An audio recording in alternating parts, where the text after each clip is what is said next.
ఈ సత్యనారాయణ స్వామి వారికి కుడి చేతి వైపు పరమశివుడు ఉంటాడు. నేను నిన్న మీతో మనవి చేసి ఉన్నాను. ఇక్కడ ఉన్నటువంటి పరమాద్భుతమైనటువంటి విశేషాలలో ఒకటి యంత్రాలయం. మీరు చూడండి, ఆ యంత్రానికి చుట్టూ నలుగురు దేవతలు ఉంటారు. విష్ణు పంచాయతనం. విష్ణు పంచాయతనం కాబట్టి మీరు ప్రదక్షిణ పురస్సరంగా బయలుదేరినప్పుడు మొట్టమొదట గణనాయకుడైనటువంటి విఘ్నేశ్వరుడు కనపడతాడు. ఇంకొంచెం ముందుకెళ్ళగానే మీకు సూర్య భగవానుడు కనపడతాడు. మళ్ళీ ఇలా కుడి చేతి వైపుకి తిరిగితే ఆ మూల బాలాత్రిపుర సుందరీదేవి కనపడుతుంది. ఇంకొంచెం యువతలకు వస్తే పరమశివుడు ఉంటాడు. మధ్యలో యంత్రాలయం ఉంటుంది. ఆ యంత్రానికి చక్రస్వరూపంగా బ్రహ్మగారు ఉంటాడు. స్తంభస్వరూపంగా పరమశివుడు ఉంటాడు. పైన బిందువు మీద విష్ణు స్వరూపంగా నారాయణమూర్తి సత్యనారాయణ స్వామి ఉంటారు. అంటే ఇప్పుడు ఇక్కడ ఉన్నటువంటి దేవాలయం ఎవరి దేవాలయం? 3 లోకములకు 3 కాలములకు 3 మూర్తులకును మూలమగుచు భేదమగుచుతు విక భేదమయ్యొప్పారు బ్రహ్మమనగ నీవే ఫలనయన అంటారు పోతన గారు. హరి హర హిరణ్య గర్భాత్మకమైనటువంటి సత్యనారాయణ స్వామి అంటే 3 మూర్తులు కలిసి కొలువైనటువంటి స్వరూపం. సృష్టికర్త, స్థితికర్త, ప్రళయకర్త 3 యొక్క సమాహార స్వరూపమే సత్యనారాయణ స్వామి. 3 కలిపి దేవాలయమునందు విరాజమానులై ఉన్నారు.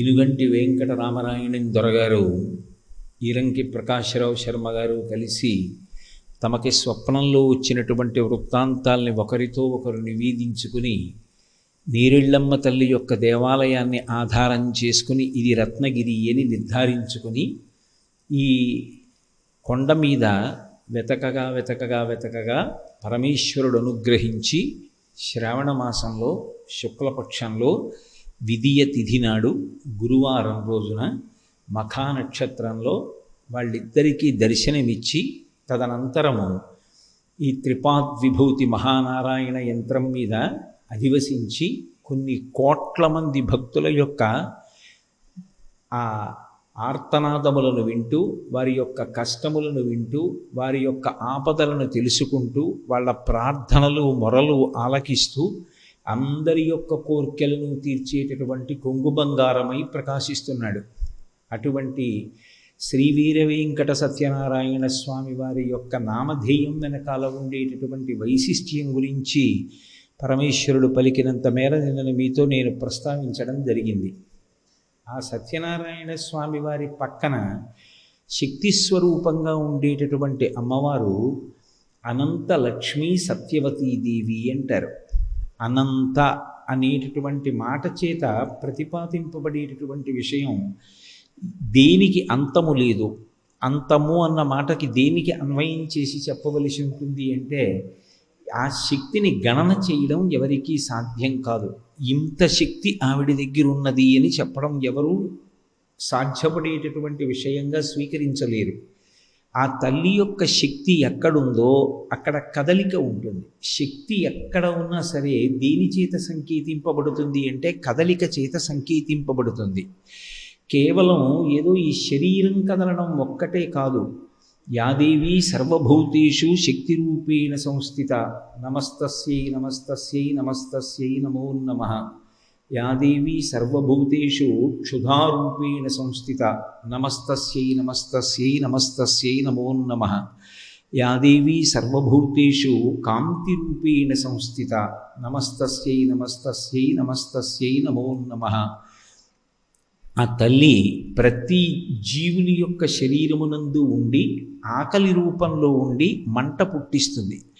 ఆ తల్లే కాంతి రూపంలో ఉంటుంది, లజ్జా రూపంలో ఉంటుంది, నిద్రారూపంలో ఉంటుంది. ఆమె యొక్క శక్తిని గురించి చెప్పడం ఎవరికి సాధ్యం కాదు.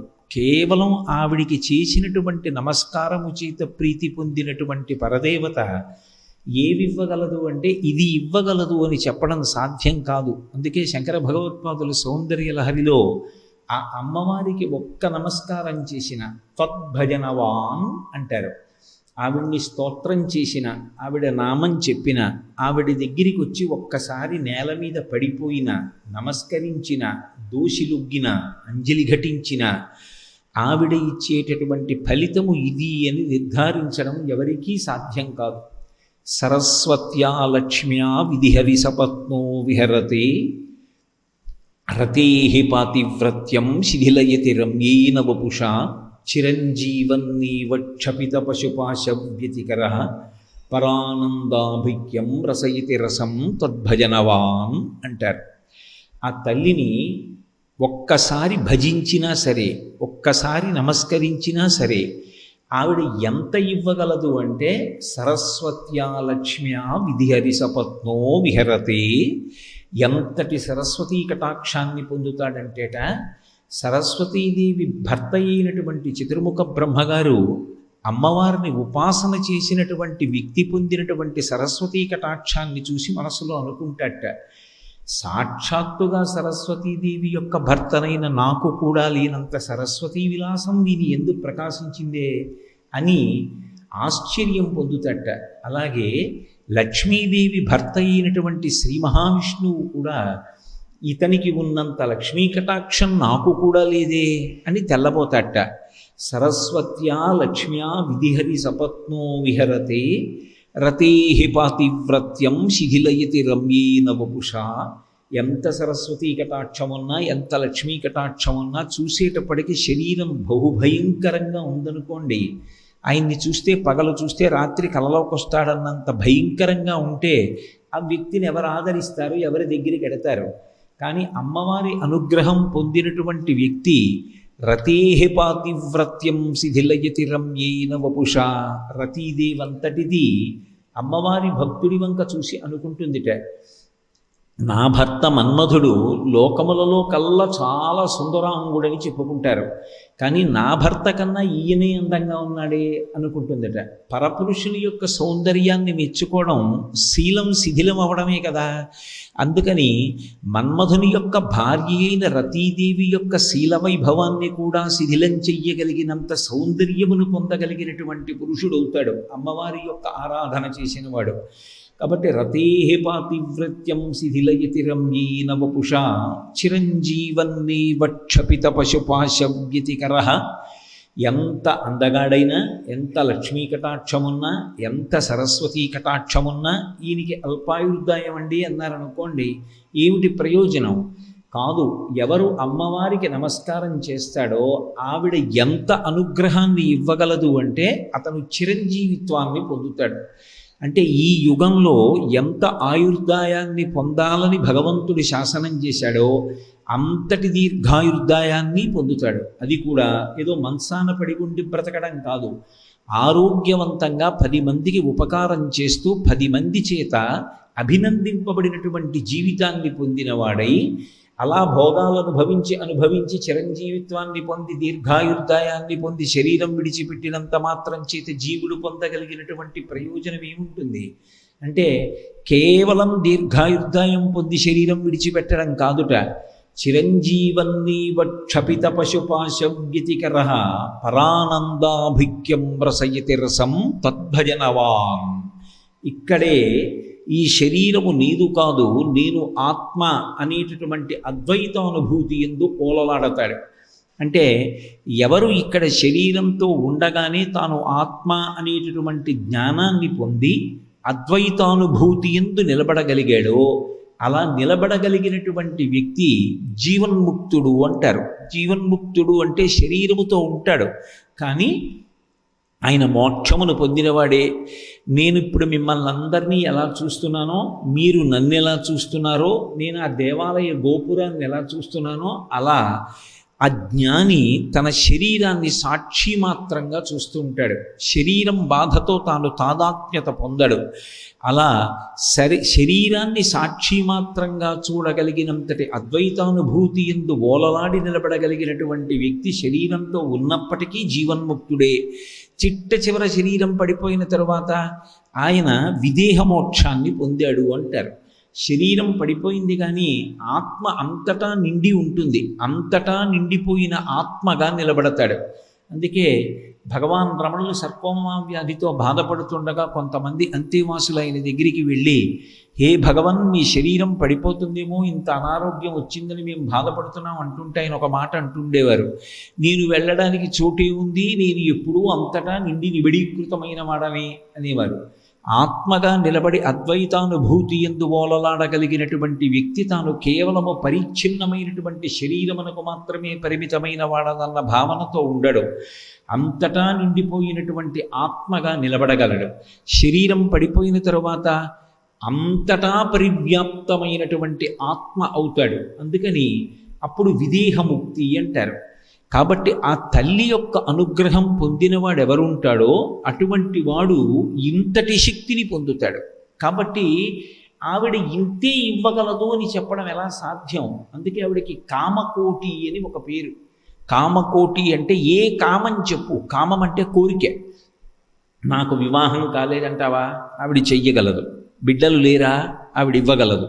ఐశ్వర్యం కావాలా? ఆవిడ ఇవ్వగలదు. సుఖశాంతులు కావాలా? ఆవిడ ఇవ్వగలదు. నిన్ను విద్వాంసుణ్ణి చెయ్యాలా? ఆవిడ చెయ్యగలదు. నీకు మోక్షం కావాలా? ఆవిడ ఇవ్వగలదు. కోటి అంటే హద్దు. ఏ కోరిక చెప్పు, దానికి హద్దు ఆవిడే. కాబట్టి ఆవిడికి కామకోటి అని ఒక పేరు. అటువంటి తల్లి అనంత శబ్దము చేత ప్రతిపాదింపబడుతుంది. ఆవిడ యొక్క శక్తికి అంతము లేదు. ఇక్కడితోటే ఈవిడ శక్తి అంతము, ఇంతకు మించి ఆవిడ శక్తి పని చెయ్యదు అనడానికి మనం ఎవ్వరం కూడా చెప్పలేము. ఎవరి యందు ఏ కదలిక కలిగినా కూడా అది కేవలము ఆ తల్లి అనుగ్రహం చేత. నేను ఒక ప్రవచనం చేశానేటటువంటి కీర్తి పొందాలన్నా, తృప్తి పొందాలన్నా లోపల ఆ తల్లి కదలికల మీద ఆధారపడుతుంది. ఆవిడ అనుగ్రహం లేకుండా ఎవరూ ఏదీ సాధించేది ఉండదు. కేనోపనిషత్తులో ఒక విశేషాన్ని చెప్తారు. జ్ఞానప్రసూనాంబ అని మనం శ్రీకాళహస్తిలో పిలుస్తామే, ఆ తల్లి ఒకప్పుడు ఒక అరణ్యంలో విరాజమానురాలై నిలబడి ఉంది. దేవతలందరూ కూడా బయలుదేరి రాక్షసుల్ని గెలిచి వెళ్ళిపోతున్నారు. వాళ్ళందరూ ఒక చోట కూర్చుని నేను ఆ రాక్షసుణ్ణి చంపానంటే నేను ఈ రాక్షసుణ్ణి చంపానని చెప్పి మాట్లాడుకుంటున్నారు. దూరంగా ఎవరో ఒక స్త్రీ కనపడినట్లు అనిపించింది. దేవేంద్రుడు అన్నాడు, ఎవరో ఒక స్త్రీ నిలబడింది, ఎవరో వెళ్ళి కనుక్కురా అని అగ్నిదేవుణ్ణి పంపించాడు. అగ్ని వెళ్ళి అడిగాడు, కస్త్వం, ఎవరు నువ్వు అని అడిగాడు. ఆవిడంది, నేనెవరో తర్వాత చెప్తాను, నువ్వెవరంది. నేను అగ్నిహోత్రుణ్ణి అన్నాడు. ఏం చేస్తావంది. దేన్నైనా కాల్చేస్తానన్నాడు. ఆవిడ ఒక గడ్డి పరకని కాలి వేలుతో ఇలా తోసి కాల్చండి. ఆయన కాల్చలేకపోయాడు. సిగ్గుపడి వెనక్కి వెళ్ళి ఇంద్రుడికి చెప్పాడు. ఆమె ఎవరో ఒక స్త్రీ, యక్షిణిలా ఉంది చూడ్డానికి, కాలితో గడ్డి పరక తోసింది, నేను కాల్చలేకపోయానన్నాడు. ఓ అలాగా, వాయువుని పంపిస్తాను. ఆయన ప్రభంజనుడు. ఆయన తలుచుకుంటే వేగంగా ఆయన కానీ కదిలి వీచాడా పెద్ద పెద్ద మహావృక్షములు కూడా నేల మీద పడిపోతాయి. కాబట్టి ఇప్పుడు వాయుదేవుణ్ణి పంపిస్తానని వాయువుని పంపాడు. ఆ తల్లి, ఎవరు నువ్వంది. నేను వాయుదేవుణ్ణి అన్నాడు. ఏం చేస్తావంది. నేను ప్రాణులందరికీ కూడా ఊపిరినిస్తాను. అశరీర శరీరీషు వాయుచ్చరతి పాలయన్. అందరికీ శరీరాలు ఉంటాయి, నాకు శరీరం ఉండదు. అన్ని శరీరములలోకి వెడతాను, బయటికి వస్తాను. నేను వెళ్ళి వచ్చిన కారణం చేత శరీరములు నిలబడతాయి. అంత గొప్పవాడిని అన్నాడు. ఓహో అంత గొప్పవాడివే.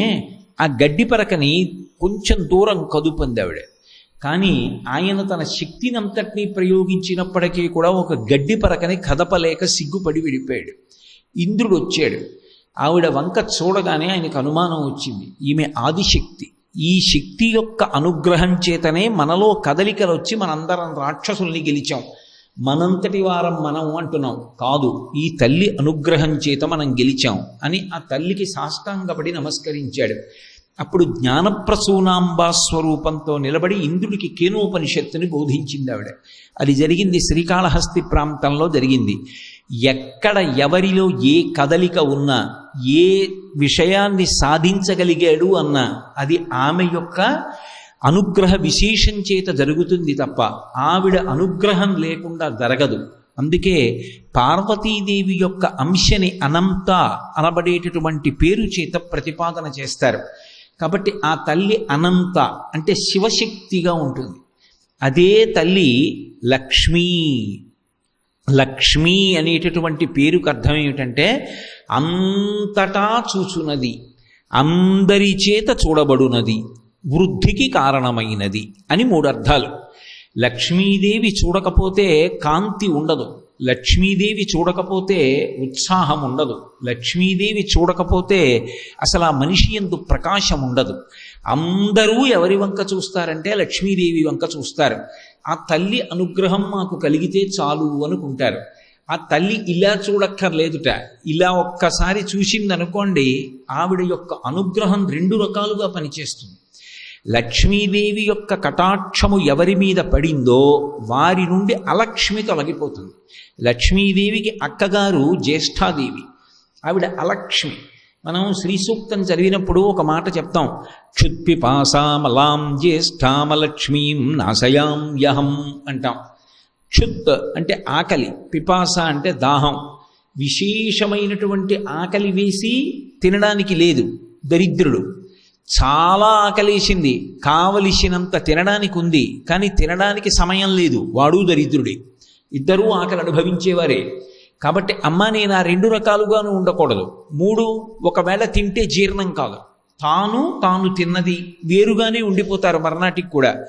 నేను తిన్నది జీర్ణమైపోయి నేనైపోవాలి. రేపటికి అలా అవ్వలేదనుకోండి, అనారోగ్యం వచ్చిందని గుర్తు.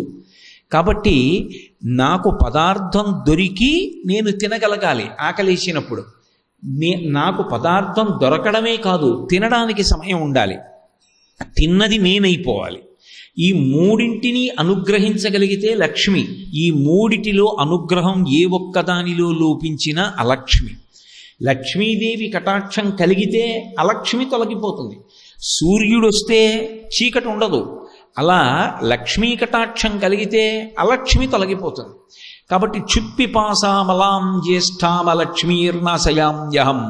అమ్మ మా నుండి ఆకలి, దప్పిక, బాధ ఇటువంటి వారిని దూరం చేయి. అవన్నీ కూడా జ్యేష్ఠాదేవి యొక్క లక్షణాలు. మా నుండి అలక్ష్మి తొలగిపోవాలి, నువ్వు మమ్మల్ని అనుగ్రహించాలి. నువ్వు మమ్మల్ని అనుగ్రహిస్తే ఏమవుతుంది?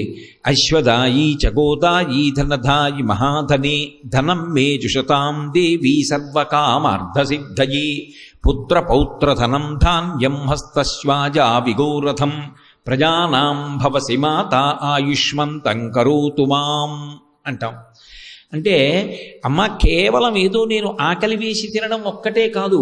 అశ్వదాయి చగోదాయి ధనదాయి మహాధనే.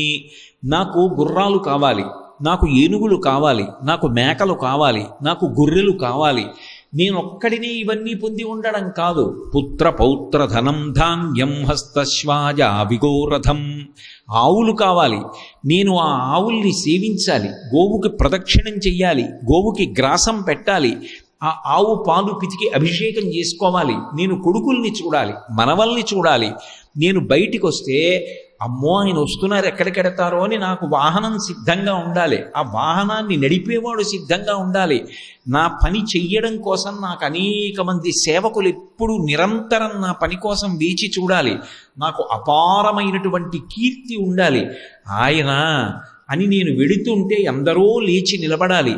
ఇవన్నీ ఉన్నా నేను మాత్రం అశ్వపూర్వాం రథమధ్యాం హస్తినాద ప్రబోధినీం. ఆవిడొస్తోందని గుర్తేమిటంటే ముందు గుర్రాలు ఎడతాయి, మధ్యలో రథంలో లక్ష్మీదేవి ఎడుతుంది, వెనక ఏనుగు వస్తుంది. ఆవిడ వెళ్ళేటటువంటి మార్గం అలా ఉంటుంది, పద్ధతి అలా ఉంటుంది. అది కాదు, దాని రహస్యార్థం వేరు. ముందు అశ్వములు వెడుతున్నాయంటే ఇంద్రియములను గుర్రములతో పోలుస్తారు. ఇంద్రియములు గుర్రాల్లా విచ్చలవిడిగా తిరగకుండా ఇన్ని భోగభాగ్యాలను నువ్వు నాకు ఇచ్చినప్పటికీ నా ఇంద్రియములు మాత్రం ఎప్పుడూ నిన్ను సేవిస్తూ ఉండాలి. నా కన్నులు నిన్ను చూడాలని కోరుకోవాలి, నా చెవులు నీ యొక్క కథలను వినాలని కోరుకోవాలి, నా యొక్క నాలుక ఎప్పుడూ నీ ప్రసాదం తినాలని కోరుకోవాలి, నా ముక్కు నీ పాదముల మీద ఉన్న నిర్మాల్యాన్ని వాసన చూడాలని కోరుకోవాలి. తప్ప నా ఇంద్రియములు కేవలము ధర్మమును విడిచిపెట్టినటువంటి భోగములు కోరకూడదు. ఇంద్రియములు రథం అంటే ఈ శరీరము. ఈ శరీరం వెనక ఒక పెద్ద ఏనుగు ఒకటి ఉంది. ఏమిటా ఏనుగు అంటే ప్రాణులన్నిటిలోకి పెద్దది ఏనుగు. ఏదైనా చాలా పెద్దదని చెప్పవలసి వచ్చింది అనుకోండి, ఏనుగంత అంటాడు. ఏనుగంతటిది ఏదంటే అహంకారం. అంత అహంకారం ఇక్కడే ఉంటుంది, అవకాశం చూసుకుని పైకి వస్తుంది. అమ్మ ఈ గుర్రాల్లాంటి ఇంద్రియాలు, అహంకారం లాంటి ఏనుగు మధ్యలోనున్న నా శరీరం అనే రథాన్ని నొక్కేయకుండా ఇవి భక్తి ప్రపత్తులతో ఉండాలి. దానివల్ల నేను ఉత్తమ గతులు పొందాలి. న క్రోధో నచ మాత్సర్యం న లోభో నా శుభామతి భవంతి కృత పుణ్యానాం భక్తానాం శ్రీసూక్తం జపేత్ సదా. నాకు క్రోధము, మాత్సర్యము ఇటువంటి హేయమైనటువంటి గుణములు అబ్బకూడదు. అంటే బాహ్యమునందు కలగవలసినటువంటి ఐశ్వర్యము దగ్గర నుండి ఆంతరమైనటువంటి ఐశ్వర్యము వరకు తన క్రీగంటి చూపు చేత ఇవ్వగలిగిన తల్లి ఎవరు అంటే లక్ష్మీదేవి. అటువంటి ఓ లక్ష్మి, నువ్వు నా పట్ల ప్రసన్నురాలమగుదువుగాక అని అడుగుతారు. ఆ తల్లి యొక్క క్రీగంటి చూపు పడితే చాలుట, ఎవరు ఊహించలేరు. అందుకే పరాశర భట్టర్లు శ్రీగుణరత్న కోశం చేస్తూ ఒక మాట చెప్తారు. యద్భ్రూభంగాః ప్రమాణం స్థిరచరరచనా తారతమ్యే మురారేః వేదాంతాః తత్వచింతాం మురభిదురసి యత్పాదచిహ్నైత్తరంతి భోగోపోద్ఘాతకేళీచులికిత భగవత్వైశ్వరూప్యానుభావా సానశ్రీః అస్పృణీతాం అమృతలహరిధీలంఘనీయైః అపాంగైః అంటారు. ఆమె యొక్క కుమారుడైనటువంటి బ్రహ్మగారు సృష్టి చేసేటప్పుడు ఒక పుర్రె చేతిలో పట్టుకుని దాని యొక్క లలాటం మీద ఆ ఉత్తర జన్మలో ఆ వ్యక్తి పొందబోయేటటువంటి విశేషాలన్నిటినీ కూడా వ్రాస్తూ ఉంటాడు. ఐశ్వర్యము అని రాసేటప్పుడు తల్లి ఆ లక్ష్మీదేవి వంక ఓసారి ఇలా చూస్తాట. చూస్తే ఆవిడంటుంది, ఈ పుర్రె గత జన్మలో ఏ పేరుతో ఉంది అని అడుగుతుంది. అమ్మ, ఈ పుర్రె గత జన్మలో ఫలానా పేరుతో ఉందమ్మా అనగానే సర్వజ్ఞురాలైన తల్లి ఓ అని ఊరుకుంటుందిట. సామాన్యుడు అని రాస్తాడు. ఆ తల్లి ఇలా కళ్ళు దింపుకుంటుంది. దరిద్రుడు అని రాస్తాడు. అమ్మ, ఈ పుర్రె ఫలానా పుర్రెమ్మ, ఓ వీడు లోకం కోసం ఎంత ధర్మాన్ని ఆచరించాడు, ధర్మాన్ని పట్టుకున్నవాడు వాడా అని ఇలా అంటుందిట.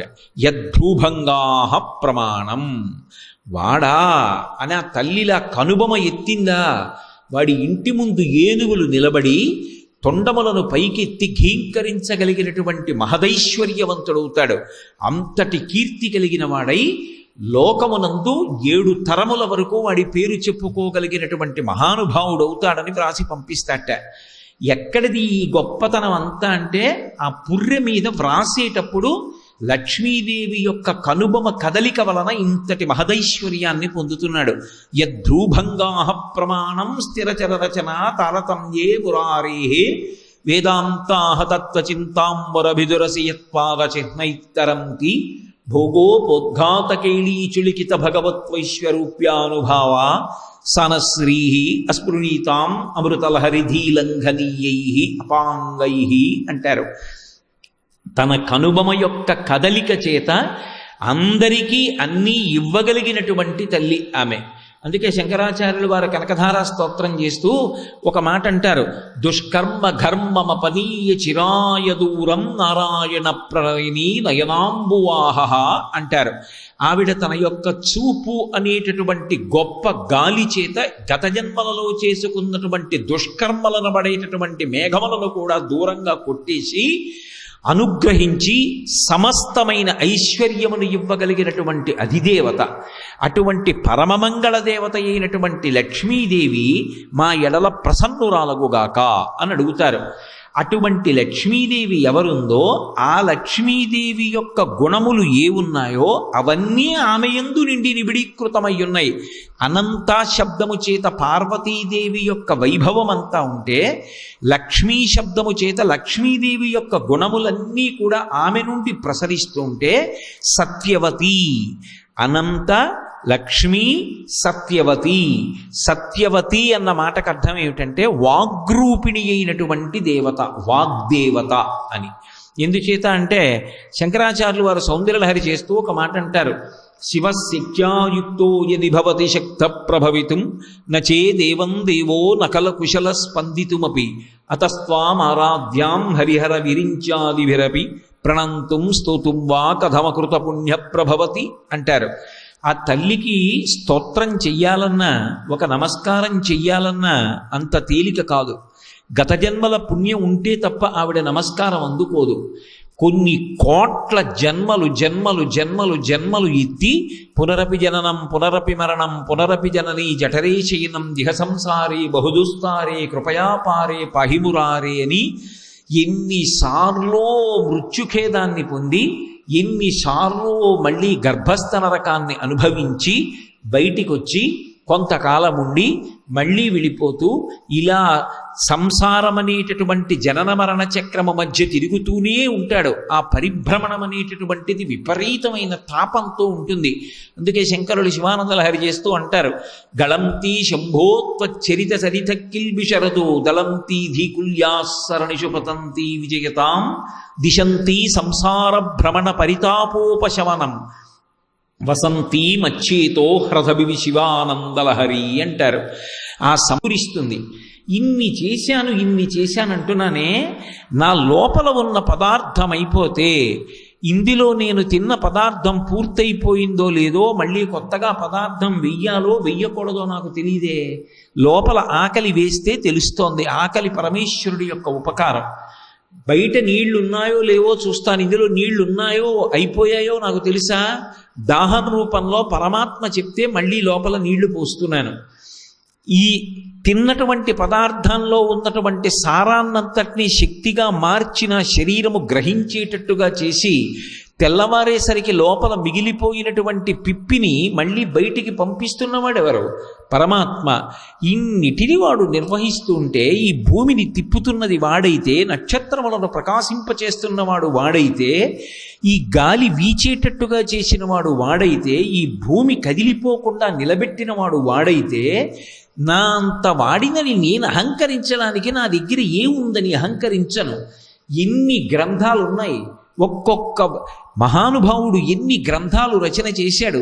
నేను చదువుకున్నది ఎంత, నాకు వచ్చినది ఎంత, ఏమొచ్చని ఇలా గుండెల మీద చెయ్యేసుకుని బోర విరిచి అహంకారంతో తిరగను అని వినయాన్ని పొందుతాడు.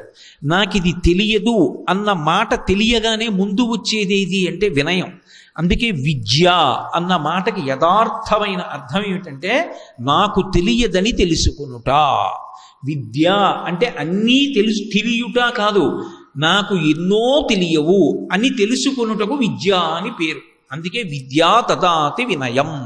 విద్య ఏమిస్తుందంటే వినయాన్ని ఇస్తుంది. నాకెన్నో తెలుసు అన్నాడు అనుకోండి, అహంకారంతో తిరుగుతాడు. నాకేం తెలుసు అన్నాడు అనుకోండి, పరమ వినయంతో బ్రతుకుతాడు. నాకేం తెలుసు అనాలంటే, పరమేశ్వరుడి యొక్క అనుగ్రహం చేత నాకు ఈ పాటి విభూతి ఉన్నది తప్ప, ఆయన అనుగ్రహం లేకపోతే నాకేముంది విభూతి అని అనగలిగిన వాడెవరుంటాడో వాడు ఎప్పుడూ పరమ వినయంతో ఉంటాడు. మీరు స్వామి హనుమని చూడండి, ఆయన జీవితం ఒక గొప్ప ఉదాహరణ. అంతటి సర్వశక్తిమంతుడై కూడా నేను చేస్తున్నానని ఆయన ఎప్పుడు అనరు. ఆఖరికి 100 యోజనముల సముద్రాన్ని దాటి వెళ్ళవలసినటువంటి సందర్భంలో కూడా యథారాఘవ నిర్ముక్త శరశ్వసన విక్రమ గచ్చైతత్వద్గమిష్యామి లంకాం రావణపాలితాం అంటారు. ఈ సముద్రాన్ని నేను దాటి వెళ్ళేటప్పుడు బంగారు కోదండాన్ని చేత్తో పట్టుకున్నటువంటి రామచంద్రమూర్తి బాణాన్ని తీసి వింటినారికి సంధించి ఆకర్ణాంతములాగి విడిచిపెట్టినప్పుడు రామచంద్రమూర్తి యొక్క శక్తి బాణములోకి ప్రసరించి ఆ బాణము ఆయన యొక్క వేగాన్ని పుంజుకుని ఎలా వెడుతుందో, అలా రాముని చేత విడువబడిన బాణంలా ఈ 100 యోజనముల సముద్రాన్ని దాటి ఆవలి ఒడ్డుకు వెడతాను తప్ప నా శక్తి వలన ఈ సముద్రాన్ని దాటి వెడుతున్న వాడిని కాను అంటారు. ఎంతటి వినయ సంపన్నత కలిగిన మహానుభావుడు! ఏదో దాటక ముందు ఈ మాట అండం కాదు, దాటి ఆవలి ఒడ్డుకు వెళ్ళిన తరువాత సీతమ్మ అడిగింది, ఇన్ని లక్షల మంది వానరులు సముద్రాన్ని దాటి రాలేక ఆవలి ఒడ్డు నుండిపోయారు, నువ్వు ఒక్కడి వచ్చావు. రేపు నిజంగా రామరావణ యుద్ధం జరిగితే హనుమా ఎంతమంది సముద్రాన్ని దాటి లంకాపట్టణ ప్రవేశం చేసి రామరావణ యుద్ధంలో పాల్గొనగలుగుతారు చెప్పండి. ఆయన అన్నారు, అమ్మా మద్విశిష్టాశ్చ తుల్యాశ్చ సంతి తత్ర వనౌకసః మత్త ప్రత్యవరః కశ్చిన్నాస్తి సుగ్రీవ సన్నిధౌ అన్నారు. అమ్మా నీకు తెలుసు కదా, లోకంలో ఒక ఆచారం ఉంది. ఎప్పుడైనా మహారాజులు తన భార్య దగ్గరికి దూతని పంపవలసి వస్తే తన దగ్గర ఉన్నటువంటి సేవకుల్లో అందరికన్నా తక్కువ శక్తి కలిగినటువంటి వాడిని మాత్రమే పంపుతారు. అది ఆచారం. అమ్మా రామచంద్రమూర్తి ఆయన భార్య అయినటువంటి నీ వద్దకు నన్ను పంపించాడంటే సుగ్రీవుడి దగ్గర ఉన్నటువంటి వానరులందరిలోకి నేనే తక్కువ వాడినమ్మా. నాతో సమానులు ఉన్నారు, నాకన్నా అధికులు ఉన్నారు, నాకన్నా తక్కువ వాడు ఇక లేడమ్మా వానరుల్లో అన్నారు. మద్విశిష్టాశ్చ తుల్యాశ్చ సంతి తత్ర వనౌకసః మత్త ప్రత్యవరః కశ్చిన్నాస్తి సుగ్రీవ సన్నిధౌ. ఆ జాతికి వారసులం మనం. అంతటి వినయ సంపన్నత కలిగినటువంటి వారు. అందున దైవము గురువు ఈ రెండు పేర్లు వినపడేటప్పటికీ ఎంతటి వారైనా సరే తల వంచేసి నమస్కరించి నిలబడినటువంటి జాతి. అటువంటి జాతి కనుకనే శంకర భగవత్పాదులు అందరూ చెయ్యవలసినటువంటి ప్రార్థన యొక్క సమాహార స్వరూపమైనటువంటి షట్పదీ స్తోత్రాన్ని ఇస్తూ భగవంతుణ్ణి ఉద్దేశించి ప్రార్థన చేసినప్పుడు మొట్టమొదట అడగవలసినది ఇది అంటే అవినయమపనయ విష్ణోహో అన్నారు. ఈశ్వరా, నాకున్న అహంకారాన్ని తీసేయి. అహంకారం తీసేస్తే ఏమొస్తుంది? వినయం వస్తుంది. కాబట్టి నా అహంకారాన్ని తీసేయమని అడిగారు. ఇక వినయం ఇవ్వక్కర్లేదు, అహంకారం పోతే మిగిలేది వినయమే. కాబట్టి అంత గొప్ప వినయాన్ని ఇవ్వగలిగినటువంటిది కోట్ల కోట్ల కోట్ల జన్మల తర్వాత ఎప్పుడూ ఆ స్థితికి ఎదుగుతాడు. నేనెంతటి వాణ్ణి, అంతా పరమేశ్వరానుగ్రహం అంటాడు. అన్నవాడు దానిలో నిలబడాలి. ఎందుకంటే ఉద్ధాన పతనములు వస్తాయి భక్తిలో. ఒకరోజు ఏదో కలిసి రాలేదనుకోండి, ఇన్ని మాటలు గుడికి వెళ్ళాను, ఇన్ని ప్రదక్షిణాలు చేశాను, ఇన్ని షష్ఠులు చేశాను, ఇన్నిసార్లు దీపం పెట్టాను, ఇన్ని దేవాలయాలకు వెళ్ళాను, ఇన్ని గోప్రదక్షిణాలు చేశాను, ఇన్ని పూజలు చేశాను, నాకు బిడ్డ కలగలేదు, ఎందుకు ఇంకా భగవంతుణ్ణి నమ్మడం అంటాడు. కానీ భగవంతుడు ఎందుకు బిడ్డని ఇవ్వలేదో తెలుసుకోలేడు. అంతటి భక్తురాలు కనుకనే చాలా గొప్ప బిడ్డని ఇవ్వాలనుకున్నాడు. చాలా గొప్ప బిడ్డని ఇవ్వాలి అనుకున్నప్పుడు దానికి తగినంత పుణ్యం చేయించాలా వద్దా? అందుకనే అందరికీ ఇచ్చినట్టు ఇవ్వకుండా ఎక్కువ వ్రతాలు చేయించి, ఎక్కువ నోములు పట్టించి, ఎక్కువ దేవాలయాలు తిప్పి, ఎక్కువ ప్రదక్షిణాలు చేయించి, ఎక్కువ తీర్థయాత్రలు చేయించి, ఇంత ఫలితాన్ని అడ్డుపెట్టి అప్పుడు మహాత్ముడిని ఇస్తాడు. శంకరాచార్యులు వారంత తేలిగ్గా పుట్టారా లోకంలో? ఆఖరికి వెళ్ళి ఎక్కడో మహానుభావుడు ఆ త్రిశూరు క్షేత్రంలో అంత భజన చేసిన తరువాత శంకర భగవత్పాదులు ఆవిర్భవించారు. అంత పరీక్ష చేసి అంత పుణ్యాన్ని కట్టపెట్టిన తరువాత నిలదొక్కుకోగలిగినటువంటి వ్యక్తికి అటువంటి వ్యక్తిని ఇస్తాడు. అంతేకాని మిడిమిడి భక్తికి ఎలా ఇవ్వగలడు ఆయన మాత్రం? అందుకే భక్తి యందు ఉద్ధాన పతనములు ఉంటాయి. ఒక్కొక్కసారి కలిసి రాలేదనుకోండి, ఏం భగవంతుడండి అంటాడు. కలిసి వచ్చిందనుకోండి, అబ్బా నేను నమ్ముకున్న భగవంతుడు నన్ను ఎంత పైకెత్తాడండి అంటాడు. కానీ అలా కాకుండా కష్టం రానివ్వండి, సుఖం రానివ్వండి, ఏదైనా భగవంతుని యొక్క విభూతియే అని నిలబడగలిగిన వాడు ఎవరుంటాడో వాడు స్థితప్రజ్ఞుడు. అందుకు అంటాడు గీతాచార్యుడు, తుల్య నిందా స్తుతిర్మౌని సంతుష్టో ఎనకేన చిత్ అనికేత స్థిరమతి భక్తిమాన్మే ప్రియో నరః అంటాడు. అన్నిటి యందు సమబుద్ధి కలిగినటువంటి వాడెవరో వాడు పరిణితి పొందినటువంటి భక్తుడు. దూర్జటి కాళహస్తీశ్వర శతకం చేస్తూ అంటాడు, లోకుల్నంగని మెచ్చని అలుగని లోలోన నిందించని చీకాకున్బడని మహాత్ముడనని జేలొగ్గని మూకీభావమునం తిట్టని త్రోయని నీ కారుణ్యము కలిగి ఉండినను అంతే చాలునో శంకర అంటాడు. ఒక రోజున లోకం పొగుడుతుంది, ఒక రోజున పూలదండలు ఇస్తుంది, ఒక రోజున బిరుదులు ఇస్తుంది, ఒక రోజున సన్మాన పత్రాలు చదువుతుంది, ఓ రోజు మహానుభావుడు వస్తున్నాడు తప్పుకోండి అంటుంది. అదే లోకం ఒక రోజున రాళ్ళు విసురుతుంది, ఒక రోజున చీత్కరిస్తుంది, ఒక రోజున దుర్మార్గుడు అంటుంది. ఈశ్వర, నాకు రెండూ సత్కారాలే. నాకు కావలసింది కలిసి వచ్చిన రోజున పొంగిపోయి నీ పాదాలు విడిచిపెట్టకుండా, కలిసి రాని రోజున కుంగిపోయి నీ పాదాలు విడిచిపెట్టకుండా, పొంగు కొంగు రెండిటి యందు నీ పాదములే పట్టుకోగలిగినటువంటి లక్షణాన్ని నాకు కటాక్షించు అంటాడు. కుంతీదేవి కూడా అదే ప్రార్థన చేస్తుంది. యాదవులందు పాండు సుతులందు నాకు మోహ విచ్ఛేదము చేయుమయ్య, ఘనసింధువు చేరిడి గంగభంగి నీపాద సరోజ చింతనముపై అనిశము మదీయ బుద్ధి అత్యాదర వృత్తితో గదియగనట్లు చెయ్యగదయ్య ఈశ్వరా అంటుంది. నా బుద్ధి ఎప్పుడూ నిన్నే పట్టుకునేటట్టుగా నన్ను అనుగ్రహించు అంటుంది. ఇప్పుడు మీరు ఒక్కటి ఆలోచించండి, కొన్ని కోట్ల జన్మల తర్వాత అసలు భగవంతుడు ఎవరని అడుగుతాడు. ఆ తర్వాత కొన్ని జన్మల తర్వాత అవునండి ఆయన ఉన్నాడు అని నమ్ముతాడు. ఇంకా కొన్ని జన్మల తర్వాత కలిసి వస్తే భగవంతుడు ఉన్నాడంటాడు. ఇంకా కొన్ని జన్మల తర్వాత కష్టం వచ్చినా కూడా భగవంతుడు ఉన్నాడంటాడు. ఇంకా కొన్ని జన్మల తర్వాత కష్టసుఖముల రెండిటి యందు భగవంతుడిని విడిచిపెట్టకుండా పట్టుకుంటాడు. ఇంకా కొన్ని జన్మలు అయిపోయిన తరువాత భగవంతుని యొక్క గుణములను పరమ సంతోషంతో అందరూ చెవులు రిక్కించి వినేటట్టుగా మాట్లాడగలిగినటువంటి వాగ్వైభవాన్ని పొందుతాడు. అలా మాట్లాడగలగాలి అంటే అది వాగ్దేవి యొక్క అనుగ్రహాన్ని పొందాలి. వాగ్దేవి కటాక్షం అంత తేలికైన విషయం కాదు. శంకరాచార్యుల వారు సౌందర్యలహరి చేస్తూ అంటారు, శరజ్యోత్స్నా శుద్ధాం శశియుత జటాజూట మకుటాం వరత్రాసత్రాణ స్ఫటిక ఘటికా పుస్తకరాం సకృన్నత్వా కథమివ సతాం సన్నిధదతే మధుక్షీరద్రాక్షా మధురి మధురీణాః ఫణితయ అంటారు. ఆ వాగ్దేవి కటాక్షం కలిగినటువంటి వ్యక్తి నోరు విప్పి మాట్లాడితే ఆయన మాటలు ఎలా ఉంటాయంటే మధు క్షీరద్రాక్ష. మధు అంటే తేనె. తేనె చూడండి, వేడి చేసిన వాడు తేనె తాగితే చలవ చేస్తుంది, చలవ చేసిన వాడు తాగితే వేడి చేస్తుంది. అది ఏదో వేడో చలవో ఏదో ఒకటి చేయదు. తేనె ఔషధం. రెండు, తీయగా ఉంటుంది. పసిపిల్లల దగ్గర నుంచి 4 కిలా రాస్తే చప్పరించి తెల్లవారుజామున అమ్మమ్మ తేనె రాయడం అలవాటైపోయిన తరువాత అప్పుడే పుట్టినటువంటి పిల్లవాడు 2 నెలల ఏటి తర్వాత అమ్మమ్మ తాలూక మీద తేనె రాయడం మొదలు పెడితే తెల్లవారేటప్పటికి అమ్మమ్మ ఎప్పుడు వస్తుందా అని ఎదురు చూస్తుంటాడు. ఒకసారి ఇలా వేలుతో నాలుక మీద రాస్తే వాడు బోసి నోటితో చప్పరించి మళ్ళీ మళ్ళీ అమ్మమ్మ వైపు చూసి శరీరాన్ని ఎగరేస్తాడు మంచం మీద పడుకుని, ఇంకా పెట్టు ఇంకా పెట్టు అని. తేనె ఎంత తాగితే అంత రుచి, పైగా మత్తెక్కించేస్తుంది తేనె. అందుకే కదూ సుందరకాండలో ఆకరణ మధువన భంజనం చేసి తేనె తాగి మత్తెక్కిపోతారు. గాయంతికి చిత్ ప్రణమంతికి చిత్ నృత్యంతికి చిత్ ప్రహసంతికి చిత్ పతంతికి చిత్ ప్రళపంతికి చిత్ అని వాల్మీకి మహర్షి వర్ణిస్తారు. అలా ఆ తేనె శరీరమునకు పుష్టినిస్తుంది, తీయగా ఉంటుంది, ఎవ్వరికి బాధ కలిగించదు. పళ్ళు లేనివాడు కూడా మింగచ్చు. పసిపిల్లాడి దగ్గర నుంచి వృద్ధుడి వరకు, రోగిష్టి వరకు అందరూ పుచ్చుకోవచ్చు. క్షీర, పాలు.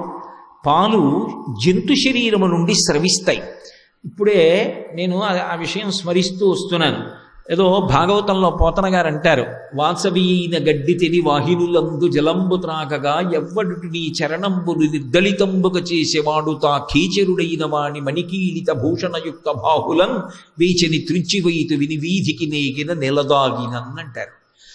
అది వాసవీన గడ్డి తిని ఎవ్వరికీ పనికిరానటువంటి గడ్డి తింటోంది. వాహినులందు జలంబు తాగగా, కల్మషభూయిష్టమైనటువంటి నీళ్లు మనం తాగనివి ఏ ఉన్నాయో అవి తాగుతోంది. అవి తాగి గబగబా తిని ఎక్కడో పడుకొని కడుపులోకి వెళ్ళిపోయిన దాన్ని మళ్ళీ ఉండలుగా నోటిలోకి తెచ్చుకొని అర్ధనిమీలిత నేత్రాలతో బాగా నెమరు వేసి లోపలికి పుచ్చుకొని బహుస్వచ్ఛమైనటువంటి ఆరోగ్యవంతమైనటువంటి పాలని తయారు చేస్తోంది. దూడ వెళ్ళి దాని యొక్క శిరమును పట్టుకుని నోటితో ఒక్కసారి గుద్దినంత మాత్రం చేత పాలు విడిచిపెట్టేస్తోంది.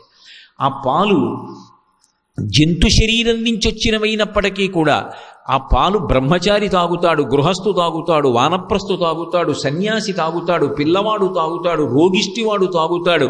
పైగా అది తల్లి లాంటిది. తల్లి లేని బిడ్డలకు కూడా ఆవు పాలు ఇస్తారు. అంతటి మహోపకారం చేస్తుంది.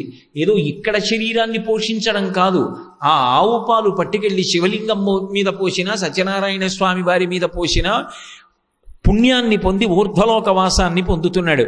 ఇంత గొప్ప పాలని ఇవ్వగలిగినటువంటి ఆవున్నదే, అది పరమ పూజనీయమై పరదేవతాస్వరూపమై ఈ లోకంలో తిరుగుతోంది.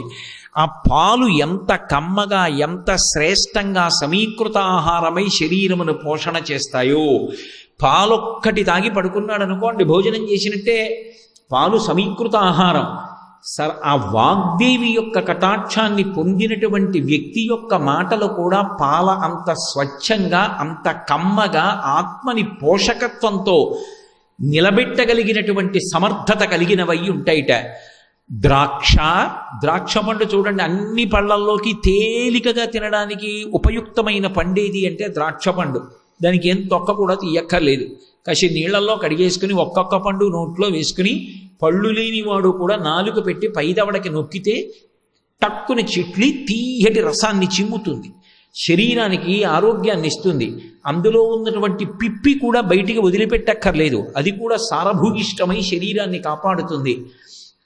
ద్రాక్షరసం ఎలా ఉంటుందో, పాలు ఎలా ఉంటాయో, తేనె ఎలా ఉంటుందో, అలా ఆ విన్న మాటల వలన అందరూ కూడా పరిపుష్టిని పొంది ఉన్నతమైనటువంటి సంస్కారమును పొంది మరింత వృద్ధిని పొందడానికి వీలైనటువంటి రీతిలో అత్యంత సారవంతమైన మాటలు ఎవరి నోటి వెంట ఎప్పుడూ వస్తూ ఉంటాయో, అది కూడా ఎలా?